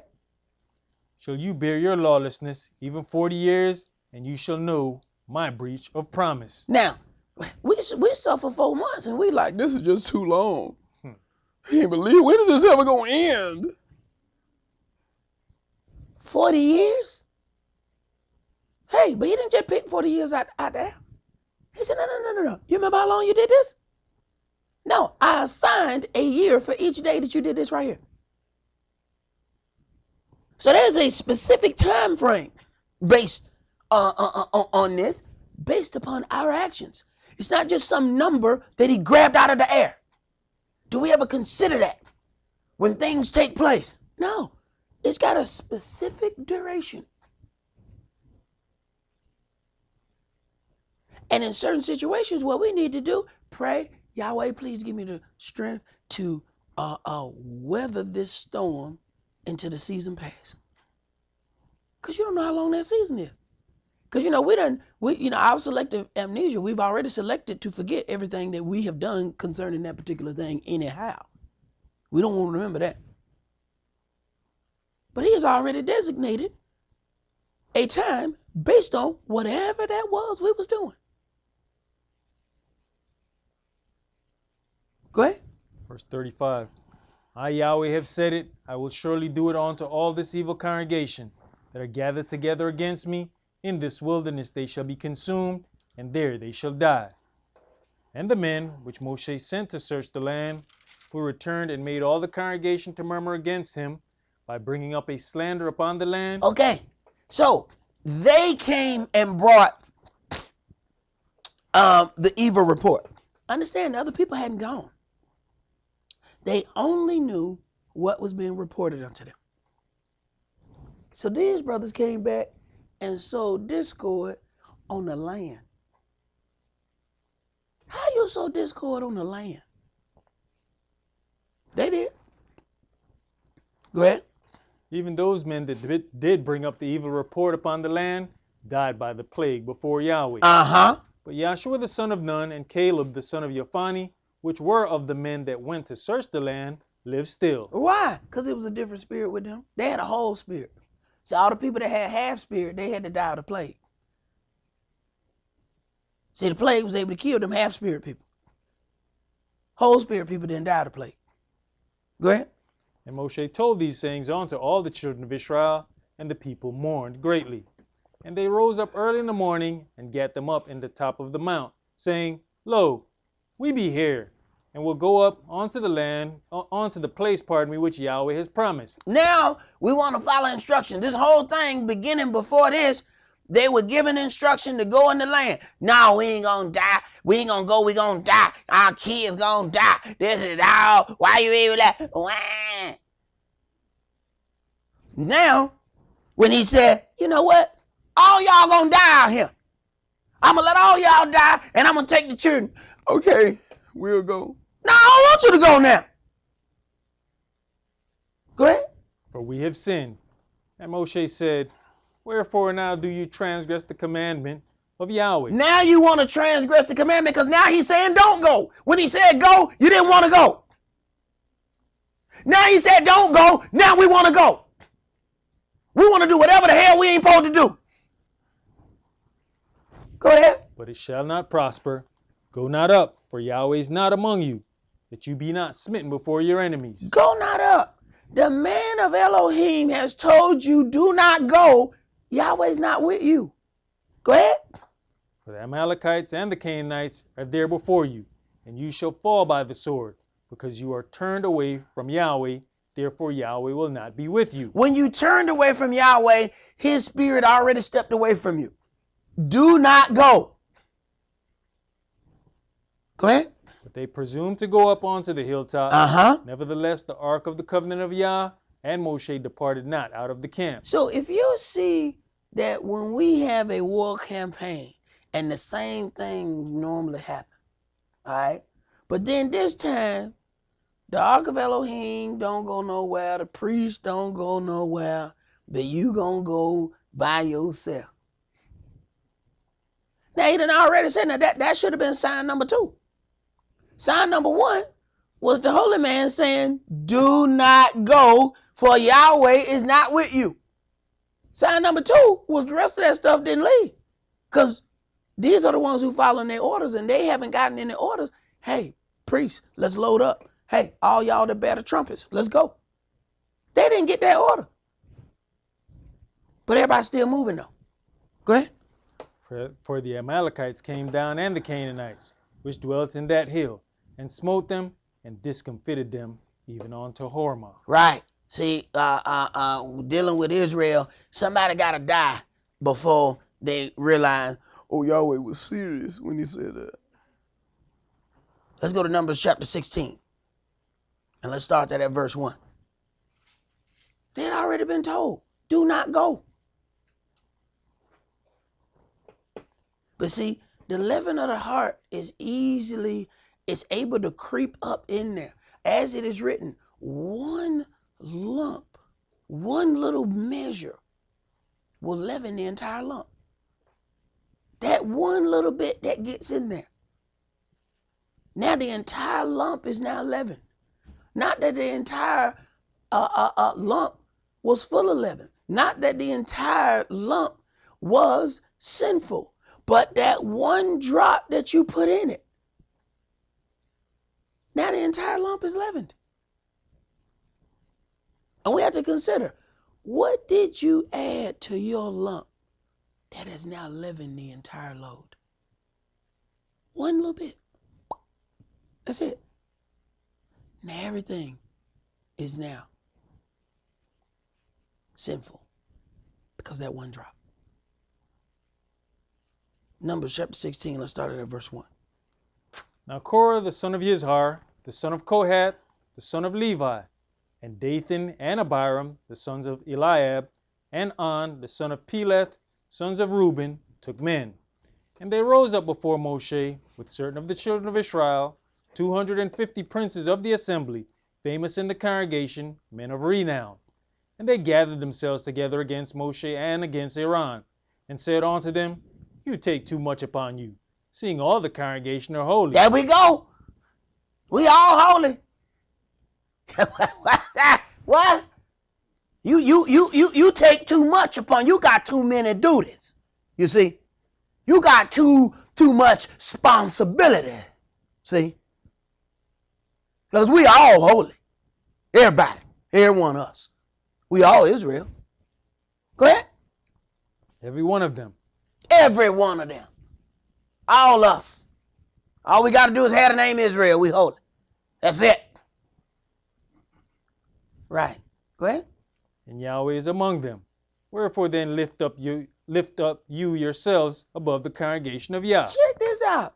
Now he is lifting up himself above them. Go ahead. And when Moshe heard it, he fell upon his face. That's one thing. If you don't know nothing else, after this sermon, know. When you leading Israel, you're going to spend a lot of time on your face. You going to deal with Israel, you're going to spend a lot of time on your face. Go ahead. And he spake unto Korah and unto all his company, saying, even tomorrow Yahweh will show who are his. Now here we start to get down to the nitty gritty. As it is written, they are not all Israel which are of Israel. See? This is why Yahweh said there must be heresies among you so that the approved of you may be manifested. Yahweh is about to show who's his, and it sure ain't by bloodline. Go ahead. And who is holy, and will cause him to come near unto him, even him whom he has chosen will he cause to come near unto him. Right. This do, take you censers, Korah and all his company, and put fire therein, and put incense in them before Yahweh tomorrow. And it shall be that the man whom Yahweh does choose, he shall be holy. You take too much upon you, you sons of Levi. And Moshe said unto Korah, hear, I pray you, you sons of Levi, seemeth it but a small thing unto you, that the Elohim of Israel has separated you from the congregation of Israel, to bring you near to himself to do the service of the tabernacle of Yah, and to stand before the congregation to minister unto them? You don't understand that you've already been given a great duty, a great job to have before Elohim? You don't think that it's wicked that you are now trying to do somebody else's job? Stay in your lane. Go ahead. You know what's interesting in verse 1? How did the sons of Reuben get themselves involved in this? Because they unstable as water. Ain't that what the book say? Yep. Okay then. What the water? What happened with water? Water take it. Here, we going this way. Oh, we going that way.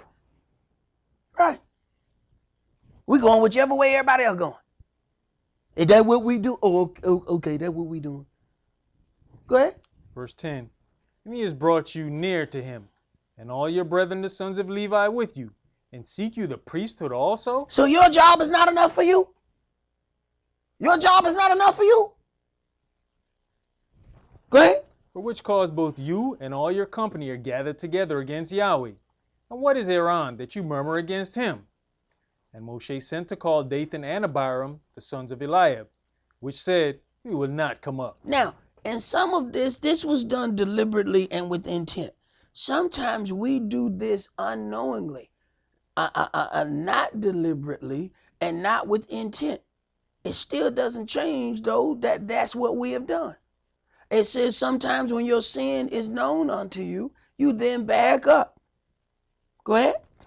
Is it a small thing that you have brought us up out of the land that flows with milk and honey to kill us in the wilderness, except you make yourself altogether a prince over us? Right. Now he's got an accusation that he's making himself a god over them. Go ahead. Moreover, you have not brought us into a land that flows with milk and honey. Right. If you were successful, we'd already be there by now.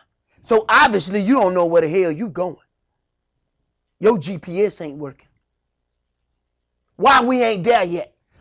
Never looking at we're not there because of our own leavened heart. It got to be something wrong with him.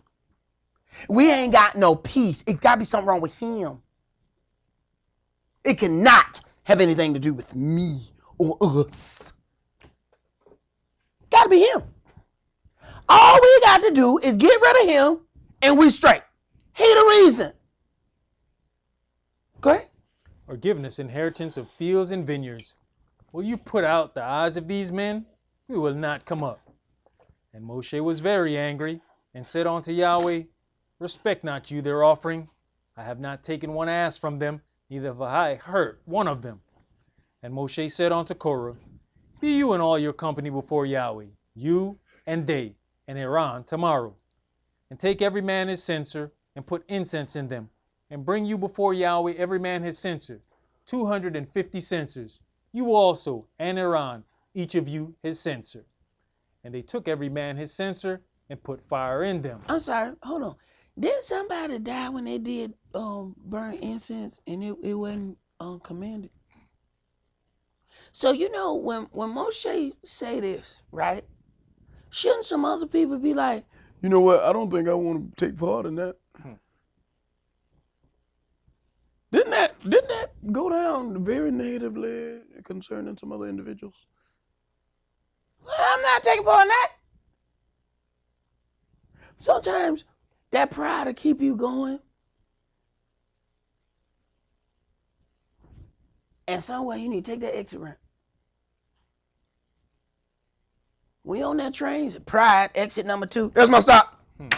That's my stop. I gotta get off here. Because this is about to end horribly if I stay on this ride. Go ahead.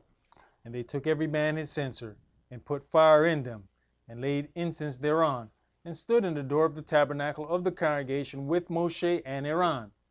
And Korah gathered all the congregation against them unto the door of the tabernacle of the congregation.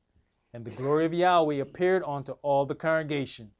And Yahweh spake unto Moshe and unto Aaron, saying, Separate yourselves from among this congregation, that I may consume them in a moment. Now, this, once again, these are those warnings that you get. Yahweh spake unto Moshe and unto Aaron, saying, Separate yourselves from among this congregation, that I may consume them in a moment.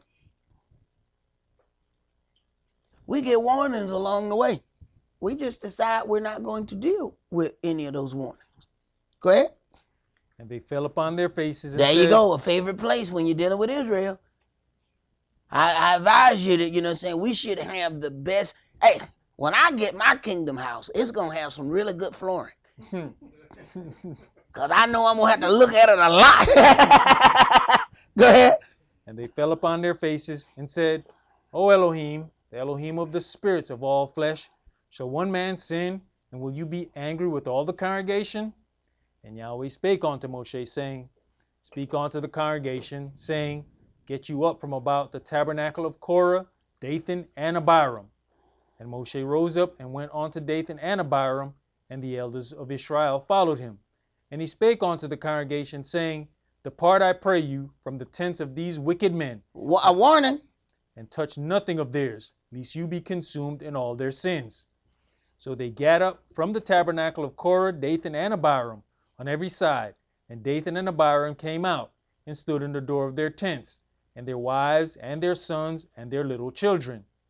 And Moshe said, Hereby you shall know that Yahweh had sent me to do all these works, for I have not done them of mine own mind. Right. So, should the wives of Korah, Dathan, and Abiram who know they wrong, should their wives, should they just stay there because, you know, they wives and the husband is the head of the house, even though they like, boo-boo, you finna die?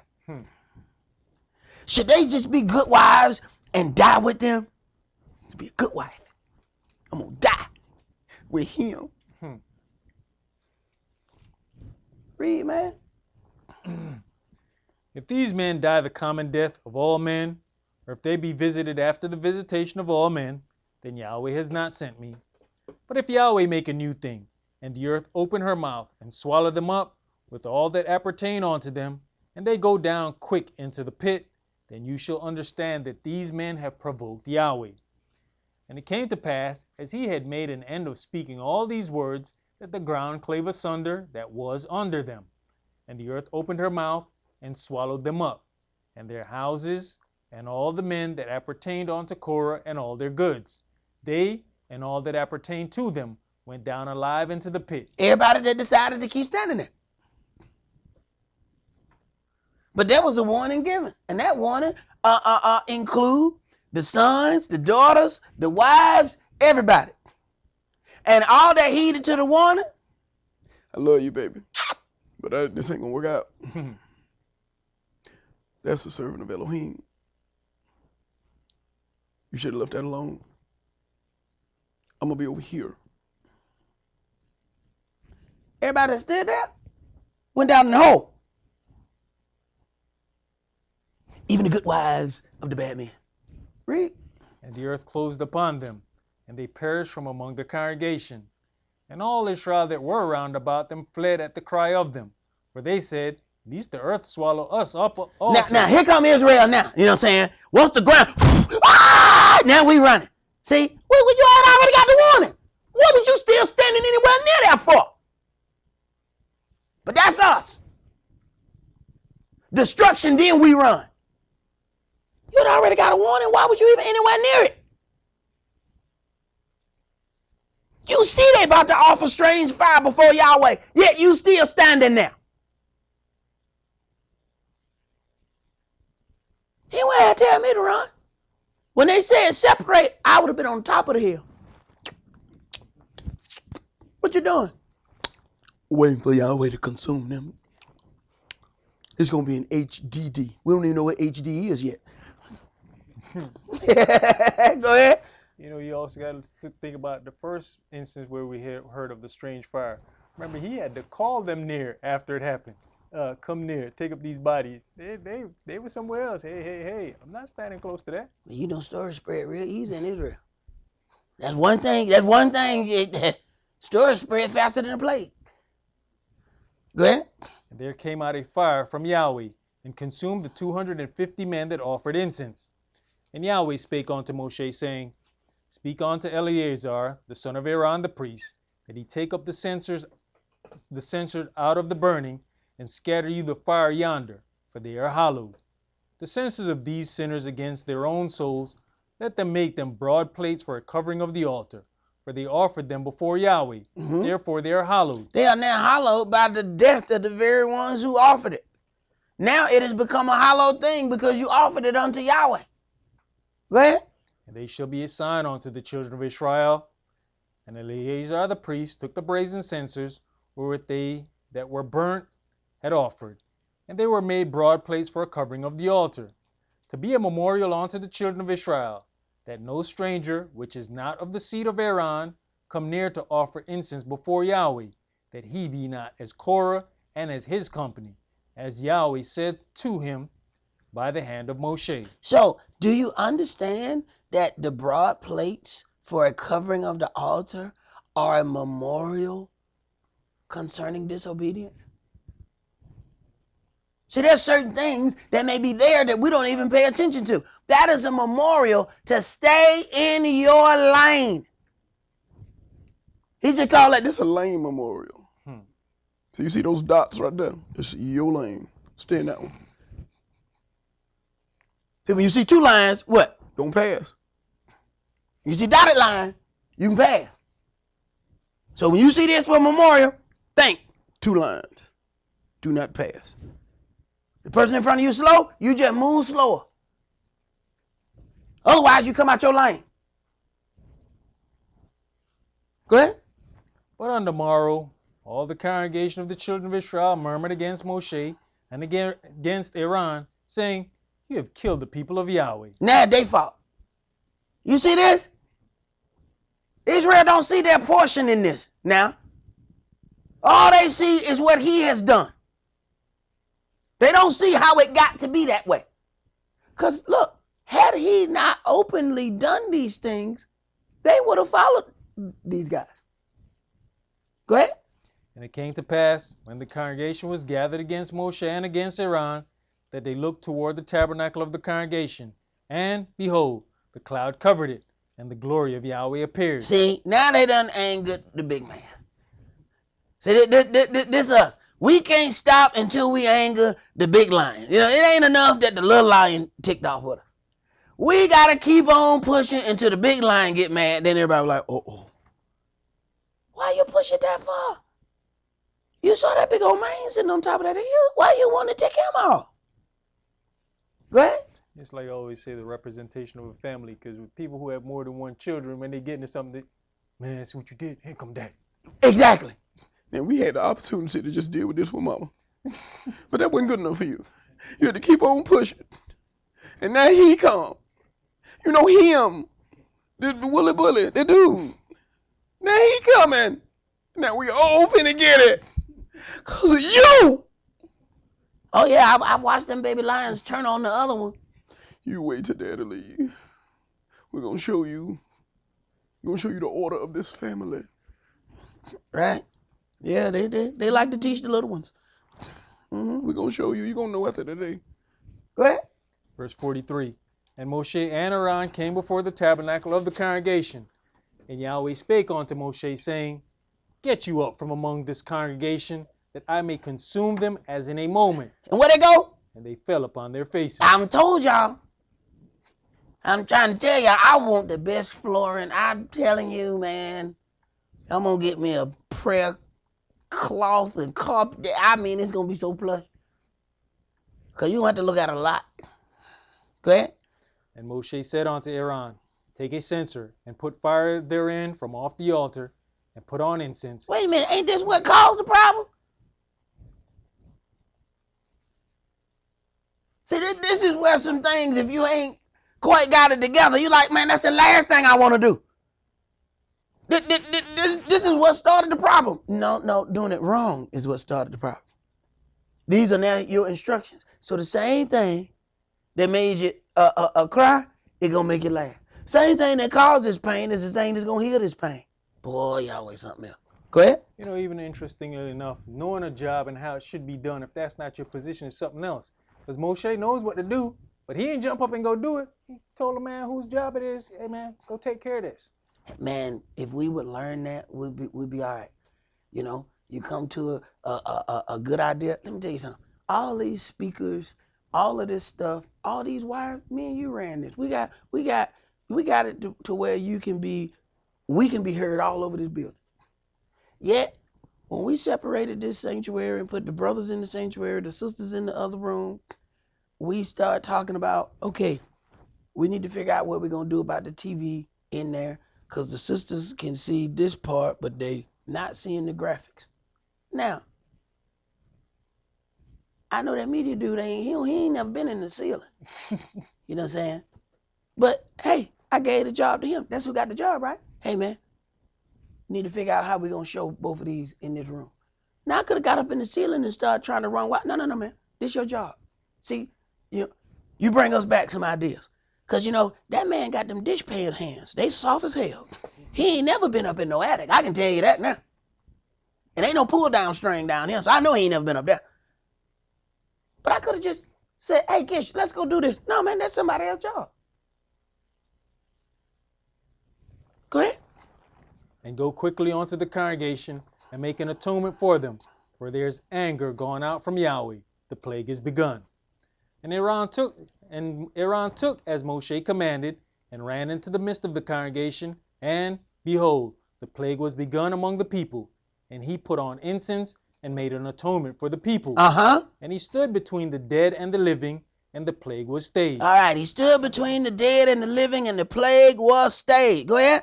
Now they that died in the plague were 14,700. That quick. But we scared of the stuff we see on the news. We need Channel 2 to tell us it's a plague. We got 24-hour Sea Watch. 14,000.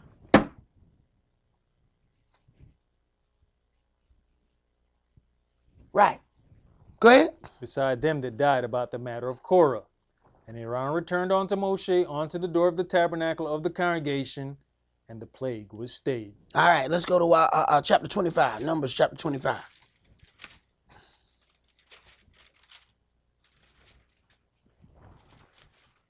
See, we don't know the things that our Elohim has done. See? So I guarantee you, like I was saying, when that brother was praying them prayers and he was saying pestilence, I don't think people knew what he was talking about. Because they're like this the first time they ever heard of a pestilence. They're like this the first time we done never heard of a plague.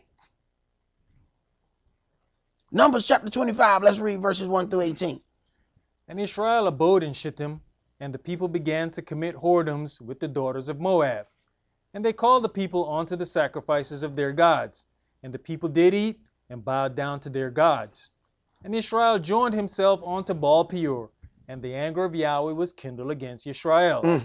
And Yahweh said unto Moshe, take all the heads of the people, and hang them up before Yahweh against the sun, that the fierce anger of Yahweh may be turned away from Israel. And Moshe said unto the judges of Israel, slay you every one his men that were joined unto Baal Peor. That's Israel slaying Israel. See, it's real easy for us to picture this whole us against them. Have you gotten to the us against us part? It's real easy to pick out the enemy when you think they look like something else. How about when you look at your enemy and he look just like you? Read, man.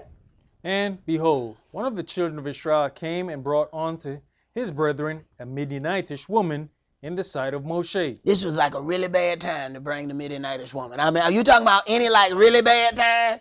Like this is the worst time for you to stroll up with this Midianitish woman. What's happening, bro? What's happening? This is not a good time, brother. This was the worst time.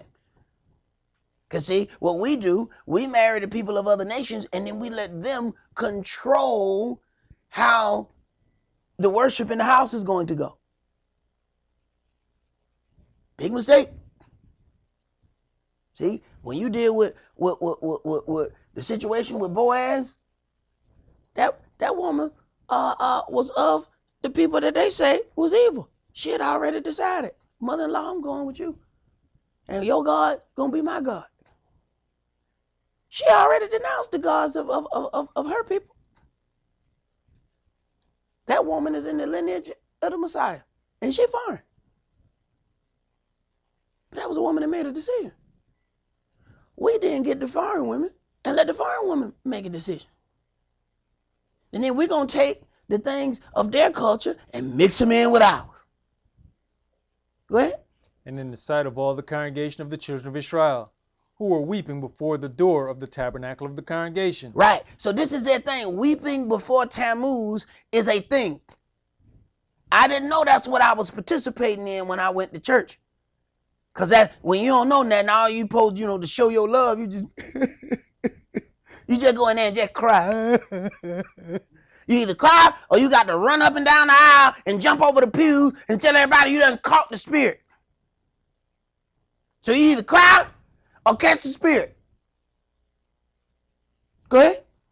And when Phinehas, the son of Eleazar, the son of Aaron the priest, saw it, he rose up from among the congregation and took a javelin in his hand. And he went after the man of Israel into the tent. Now, this zeal of Elohim is quite interesting. All right? This zeal of Elohim is he finna take care of his business. Go ahead.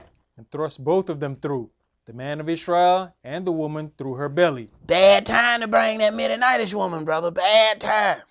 Go ahead. So the plague was stayed from the children What of Israel. stopped the plague? The plague is begun among Israel. He stops the plague by killing the man and the woman. Go ahead. And those that died in the plague were 24,000. I'm sorry, how many? 24,000. Right. 24,000. Like that. But see, we need a name for something that we scared of. We need them to put it on the news. Yahweh pop up a plague like it ain't nothing. And you look up and people just hitting the floor. You ain't got to look at the news and see it because they're sitting next door. Then somebody got to get up and do something to stop that plague. Go ahead. When you're talking about ordering your house aright, especially with Abraham, and you say his household is going to follow me. You look at the position that Moshe's in right now. when you speaking of Midianite and Midianitish women. Oh my God. ain't that deep? He got children by Midianite woman. Then he turned around and married Ethiopian woman. But hey, he was in both of those lands for 40 years. He was in Egypt 40 years, which the Ethiopians are among those Egyptians, by the way.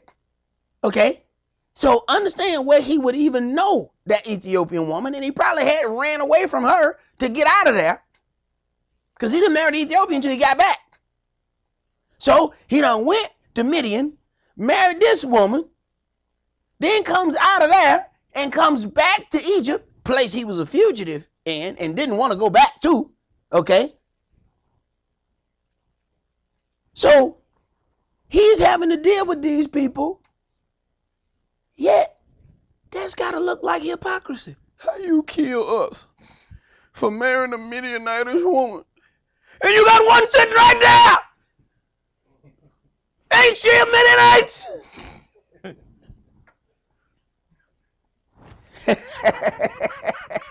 Yeah, rattle that one around. Go ahead, bro. Verse 10. And Yahweh spake unto Moshe, saying, Phinehas, the son of Eleazar, the son of Aaron, the priest, has turned my anger away from the children of Israel, while he was zealous for my sake among them. And I consumed not the children of Israel in my jealousy. Wherefore say, Behold, I give unto him my covenant of peace, and he shall have it, and his seed after him, even the covenant of an everlasting priesthood. Everlasting priesthood. Why? Because he killed some people at the right time. That's why I tell y'all, them henpecked dudes, they're not gonna be able to stay among us. Yahweh can't do nothing with them dudes. If you throw the corn and they go pecking, he like, I can't use them dudes. This dude is in the everlasting priesthood. Why? Because he killed people at the right time. Think about something. Moshe didn't like the way Israel was being treated. What'd he do? He killed a man. But Yahweh need the people who not going to be scared, who going to kill at the right time. Not because of something that they want to gain. Go ahead. Because he was zealous for his Elohim. That's the reason. Go ahead. And made an atonement for the children of Israel. That was the atonement. The atonement was them two people. And they got to deal with a mass funeral. 24,000 out of nowhere. See, we get built up warnings. You got folks right now who's sitting up watching the TV for 20 hours a day. Just news. More about the C virus. More about the C. More about the C. More about the C. They can't do nothing else but to watch it. The numbers went up overnight. They sit there and watch it 24 hours a day. They go to sleep and they want to know, what did I miss? Go ahead, bro. Now the name of the Israelite that was slain, even that was slain with the Midianitish woman, was Zimri, the son of Salu, a prince of a chief house among the Simeonites. And the name of the Midianitish woman that was slain was Cosbi, the daughter of Zor. He was head over a people and of a chief house in Midian. And Yahweh spake unto Moshe, saying, Vex the Midianites, and smite them, for they vex you with their wiles, wherewith they have beguiled you in the matter of Peor, and in the matter of Cosbi, the daughter of a prince of Midian, their sister, which was slain in the day of the plague for Peor's sake. Now, you ask a question. How does, Moshe's situation sit? You got to think how that look to his wife. These my people you over here killing. Obviously, you saw something in all this. Why you over there killing my people? You got to think about how difficult that's got to be. Because, some brothers can't move if their wife don't move. Yahweh clearly does not pick those kind of individuals. 2 Samuel chapter 24. He said, I ain't going to be able to do much with you. Soon as she don't want to move, you ain't going to move. Oh, Yahweh test them to the fullest. I don't care what she want to do. I need you to do this right here. Is it righteous? Because, see, we ain't got no problem moving against our wives when it's some mess we want to do. Oh, we'll go do some mess in a minute. What about when it's something righteous? Do you push past and do what need to be done when it come down to righteousness thing? Or you just pushing because it's something you want? Something altogether different. This is for a righteous thing, and it is against her own people. And he got to still go home. When it came time for that circumcision. The woman in one hand didn't do no circumcision. You are a bloody husband. Bloody! Cut my son's baby pee-pee. You don't know nothing about no circumcision. What the hell is that? You never even heard of that. Is that even real? Is that a thing? Well, think about this from this other woman's point of view. This ain't nothing we done heard of. What are you doing? You maiming my boys. Right. That's the danger of dealing with somebody in with a different culture. 2 Samuel chapter 24. Let's start that at verse 1. And again the anger of Yahweh was kindled against Israel, and he moved David against them to say, go number Israel and Yehudah. He was angry with Israel. Okay? That is what who the problem was with. Go ahead. But the king said to Joab, the captain of the host, which was with him, go now through all the tribes of Israel, from Dan even to Beersheba, and number you the people, that I may know the number of the people. And Joab said unto the king, now Yahweh your Elohim added unto the people, how many soever they be, 100-fold, and that the eyes of my master the king may see it. But why does my master the king delight in this thing? He know it's a wrong desire. He know that something is wrong with this. Why do you want to know this? But Yahweh led him to want to know it. See, sometimes you can be looking with your own natural eyes and see something and still not be seeing what's really there. Because at this point, it looks like David is the problem. David don't even know why he did it. Yahweh led him to do it. He has no idea why he has done it. Yahweh was angry with Israel and led him to do something. Yahweh wasn't angry with him. Go ahead. Notwithstanding, the king's word prevailed against Joab and against the captains of the host. And Joab and the captains of the host went out from the presence of the king to number the people of Israel. And they passed over Jordan and pitched in Arar, on the right side of the city that lies in the midst of the river of Gad, and toward Yazer. Then they came to Gilead and to the land of Tahath Hodeshai, and they came to Dan Yahan and about to Zidon, and came to the stronghold of Tyre, and to all the cities of the Hivites and of the Canaanites, and they went out to the south of Yehudah, even to Beersheba. So when they had gone through all the land, they came to Jerusalem at the end of 9 months and 20 days. 9 months and 20 days. Go ahead. And Joab gave up the sum of the number of the people unto the king. And there were in Israel 800,000 valiant men that drew the sword, and the men of Yehudah were 500,000 men. And David's heart smote him after that he had numbered the people. And David said unto Yahweh. Now, this is normally when the demon leaves. Once Yehudah has done everything that he needed to do to betray Yahshua, then he came to himself.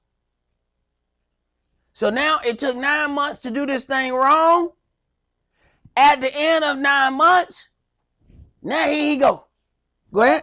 I have sinned greatly in that I have done. But the dude told him that before he did it. Why does my king, the master, delight in this thing? Nonetheless, look, man, this is what I need to be done. All right, man. You the king. Let's do it. Evil on 3. 1, 2, 3. Evil. Let's go. But he don't get that until he's done. Go ahead. And now I beseech you, O Yahweh, take away the lawlessness of your servant, for I have done very foolishly. I have done very foolishly. I have no idea why. Think about that. For 9 months, he was led in a spirit of error. And he has no idea that he is being led that way. He has no idea why he's making the decisions that he's making. until it's over. He still doesn't know why, but he now understands that he was doing wrong. So Yahweh let that demon play around with him. He let that demon play with him. Go ahead and wrestle. Go ahead. You know, when you look back at it, you know, we see that Joab stepped up, but it says at the end that the king's word prevailed against Joab and against the captains of the host. So right. There was some serious. There you go. It was some real men in there. Mm-hmm. It wasn't no bunch of yes men. We want to do it. Yes, man. What you want to? Yes, man. Well, how many? Yes, man. Did you say yes before I finished talking? Yes, man. Oh, you a yes man. Yahweh don't need none of those either. The hell we gonna do with those? How we gonna work anything out with a bunch of yes men? Read, brother. Verse 11. For when David was up in the morning, the word of Yahweh came unto the prophet Gad, David's seer, saying, Go and say unto David, Thus says Yahweh, I offer you 3 things. Choose you one of them, that I may do it unto you. And this, hey, my elder told me when he put me in charge of the media department, he said, Son, it's your fault. I said, what? Exactly. He said, that don't make any sense. Make perfect sense. It's your fault. What? Everything. All of it. What are you talking about? Exactly. I got it. Everything go wrong in that department, your fault. I don't want to hear nobody. He said, well, then they did this, and then them. I don't want to hear nothing about them. Okay. Now here come Yahweh. He the king. It's all your fault anyway. You're in charge of this people. Now he gets a real opportunity of a choice. Now choose you what? Wait a minute. I didn't choose the first one to go and number these people. One of them little evil angels you got done led me for 9 months and had me counting all these people. I got people lined up. I've been doing all manner of evil here. Then where he at? He gone now. Well, his job done. Go ahead. So Gad came to David and told him and said unto him, Shall 7 years of famine come on to you in your land? Listen to the choices. 7 years of famine. 7 years. Go ahead. Or will you flee 3 months before your enemies? 3 months. So you got to think the death toll in each one of these is going to be, the same. So how much is going to happen within this? 7 years of famine. That's going to be a real slow punishment. See? Go ahead. While they pursue you, or that there be 3 days pestilence in your land. 3 days pestilence. Okay? 3 days. 3 days. 7 years of famine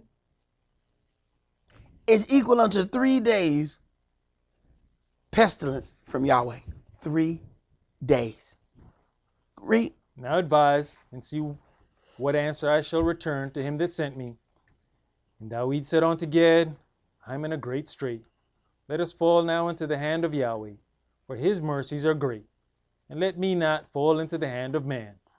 So Yahweh sent the pestilence upon Israel from the morning even to the time appointed. Mm-hmm. And there died of the people from Dan even to Beersheba 70,000 men. I'm sorry, 3 days. How many? 70,000. Oh, okay. Right. I think we're scared of the wrong God. And what can you possibly have that's going to protect you from Yahweh's pestilence? You think if they wore gloves, it would stop the pestilence? You put on some holy gloves? What about you think they had some holy masks? They can stop you from the pestilence of Yahweh? You just put on the mask and just put Yahweh right across it? And he'll know he can't go no further than the mask? 3 days. 70,000. All the result of ticking off Yahweh your Elohim. But what we do is we tick our Elohim off even more by listening to man. If it's one entity I don't want to take off, it would be Yahweh. I gives a damn about how everybody else feel. I gives a damn about any enforcement or what they can do to me. The very first one on my list is Yahweh. Everybody else come after that. And anybody who get ticked off on the way to me pleasing Yahweh, hated it. Wife upset, hated it. Kids hurt, hated it. Job mad, hated it. Take care of Yahweh first. Stand in line after that. Go ahead, bro. When the angel stretched out his hand upon Jerusalem, But that's not for you corn-fed brothers. Don't try this at home. Real man of Israel only. Matter of fact, if you henpeck, I don't even know why you're listening to this. Go to another website. But they'll find a way to block them henpeck brothers from even watching this, man. Put that thing out there, man. When they log on, just go henpeck, and just jump to another site. Go ahead, bro. And when the angel stretched out his hand upon Jerusalem to destroy it, Yahweh repented him of the evil, and said to the angel that destroyed the people, "It is enough. Stay now your hand." And the angel of Yahweh was by the threshing place of Arnon the Jebusite. And David spake unto Yahweh when he saw the angel that smote the people, and said, Lo, I have sinned, and I have done wickedly. But these sheep, what have they done? See, Yahweh will even hide the instructions from his own servant. He doing the job, don't he know the job that he doing? Yahweh said, I was angry with Israel. And then he's even using this to pick the place of the temple. That's all happening within this. This is where the plague stops at, where the temple is going to be. Yahweh ain't shared that with him. Sometimes Yahweh got you on a job and he don't even tell you the job. This is the problem for all them people who need to know all the instructions before they start. Why I'm doing this? Why you want me to do that? Why I got to do that? Just do what the hell you told. Read, man. Let your hand, I pray you, be against me and against my father's house. And Gad came that day to David and said unto him, Go up, rear an altar unto Yahweh in the threshing floor of Arnon the Jebusite.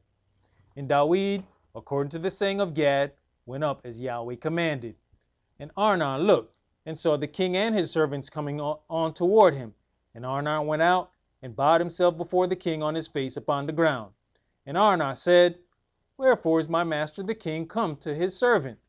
And David said, To buy the threshing floor of you, to build an altar unto Yahweh, that the plague may be stayed from the people. And Arnon said unto David, Let my master the king take and offer up what seems good unto him.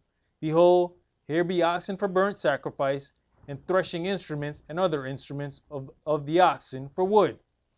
All these things did Arnon, as a king, give unto the king.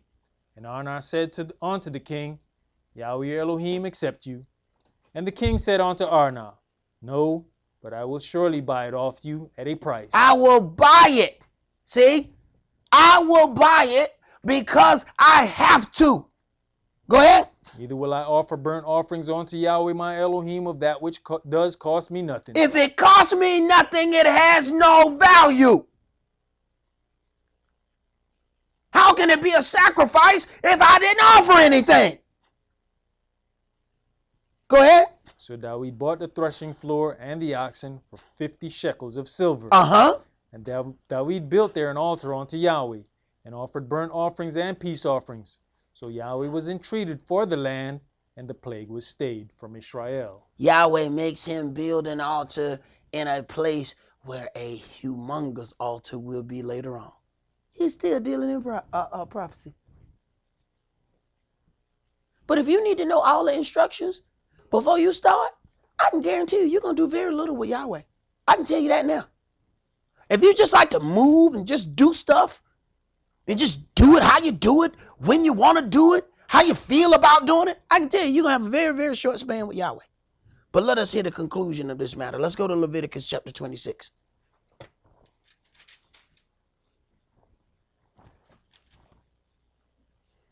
As Yahweh has said, who is as blind as my servant? Don't understand what he did until the whole thing is over. Oh. So this is where, right. But see, I did that to make you buy the land. You bought the land, remember? You bought it. What we want is somebody to float. Go buy the land. By the threshing floor of Orna, my child.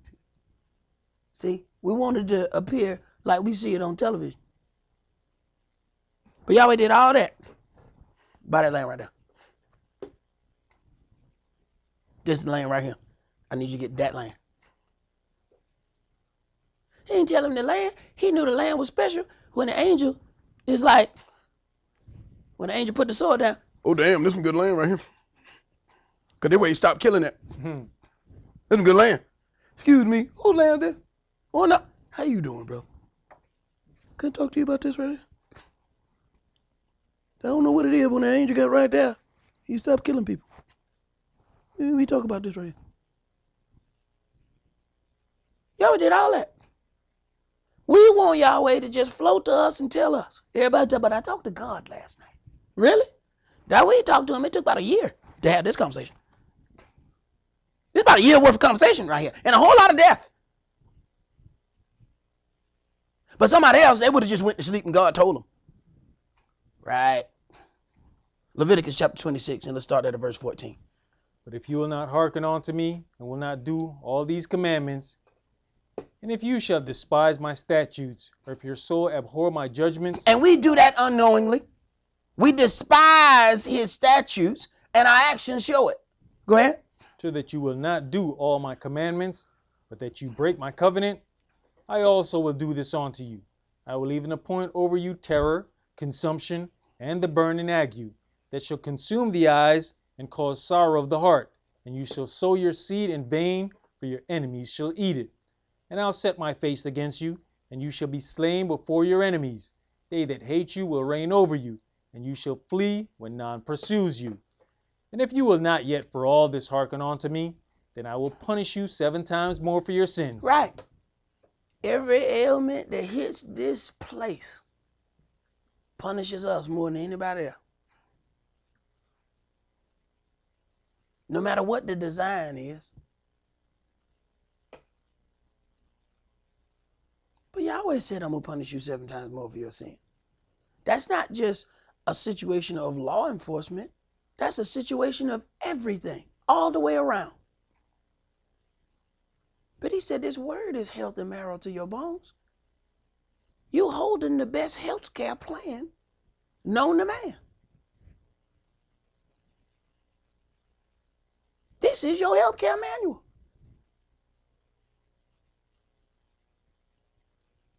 You can always tell those people who didn't read the manual. Them be the ones at the job trying to figure out. What you do when you call in sick? You don't even know how to call in sick? You ain't read your damn manual, did you? So they calling you at 6 o'clock in the morning. Why is my phone ringing at 6 o'clock? Because they trying to call in and they don't know how. You didn't read the manual. Go ahead. And I will break the pride of your power, and I'll make your heaven as iron, and your earth as brass. And your strength shall be spent in vain, for your land shall not yield your increase. For your land shall not yield her increase, neither shall the trees of the land yield their fruits. And if you walk contrary unto me, and will not hearken unto me, I will bring 7 times more plagues upon you, according to your sins. Right. See, once we get 7 times more of those plagues according to the things that we've done, now we think what's happening unto us is unfair. See, we will acknowledge that we've done something, but when the retribution comes to that, now everything is unfair unto us. How fair was it when you were doing what the hell you were doing? Go ahead. I will also send wild beasts among you, which shall rob you of your children, and destroy your cattle, and make you few in number. Right. A lot of them wild beasts got badges. And they rob us of our children. Put your hands on the steering wheel, boy. Now give me your license. Keep your hands on the steering wheel. Now, how am I going to do both of these? Right. Them wild beasts that rob us of our children. But other people, they don't go through that. So they think what we saying is strange. See? If it wasn't for cell phone video, they'd still tell us that we was making up them stories about the police doing stuff to us. Go back, man. Richard Pryor got jokes about police brutality. And in them same jokes, he's saying, white people don't think that's real. It wasn't just cell phone videos came out that people saw. So that really does happen. Now, they're trying to gainsay the video. Well, that did not happen the way the video shows it. Yeah. You see the one about the Gwinnett County cop who pulled a man, punched the dude right in his face. He's standing outside the car, and then the other police come and stomps on the man's head. What he was trying to, really he slammed his head into his foot is what happened. So he slammed his head upward. And then it went back down to the concrete. That's what happened. They are now trying to lie while the video was playing. They're trying to tell you that you don't see him, that these two cops abused this young black man unarmed. You don't see that. So now they're going to narrate the video differently while the video is playing. See, what you see now is that looks like a blow to the face. Okay? But he slipped, okay? As he was leaning into him, he slipped. He was trying to press him with the fist, and his fist slipped off his jawbone, and then the elbow went into the jawbone like so. Right. Go ahead, bro. And your highways shall be desolate. And if you will not be reformed by me by these things, but will walk contrary unto me, then will I also walk contrary unto you. Right. You walk contrary unto me, I'm going to walk contrary unto you. You going to get what you put in. You don't put nothing in, you ain't taking nothing out. Go ahead. And will punish you yet 7 times more for your sins. I'm going to give you the holy number of punishment. Go ahead. And I'll bring a sword upon you that shall avenge the quarrel of my covenant. And when you are gathered together within your cities, I will send the pestilence among you. All right. So next time that brother pray about pestilence, everybody understand what he talking about. Or do the brother need to change that and say it's, something like the C word?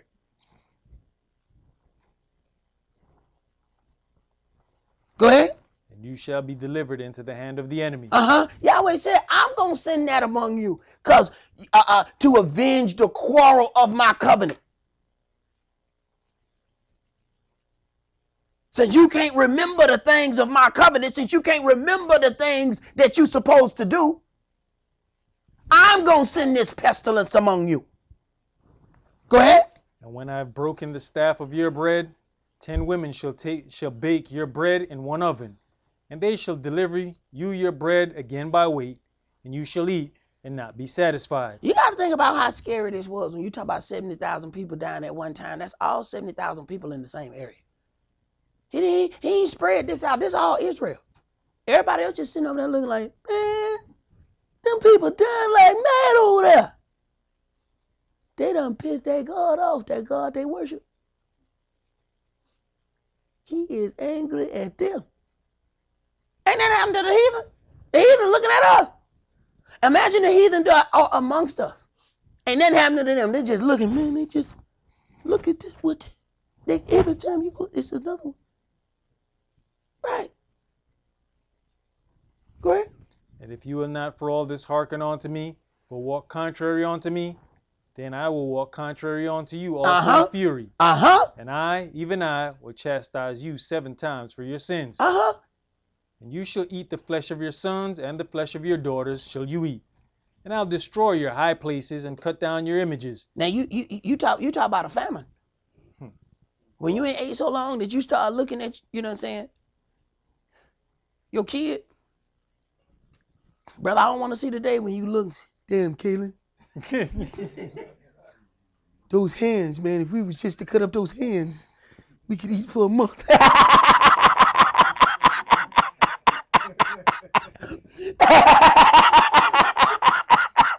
Go ahead, brother. And cast your carcasses upon the carcasses of your idols, and my soul shall abhor you.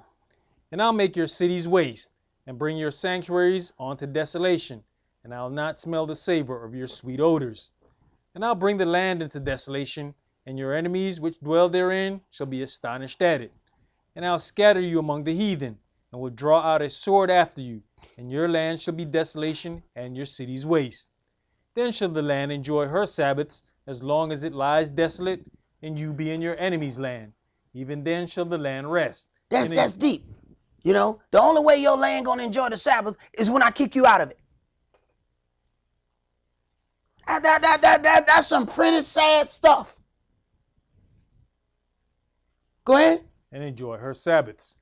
As long as it lies desolate, it shall rest, because it did not rest in your Sabbaths when you dwelt upon it. And upon them that are left alive of you, I will send a faintness into their hearts. Man, hold on. So first he gonna send the pestilence to kill off a whole lot of people, and then I'm gonna start dealing with the ones that are left. Go ahead. And upon them that are left alive of you, I will send a faintness into their hearts in the lands of their enemies. And the sound of a shaken leaf shall chase them, and they shall flee as fleeing from a sword, and they shall fall when none pursues. Ain't we doing that now? You know how light a shaken leaf is? Did that person take off running?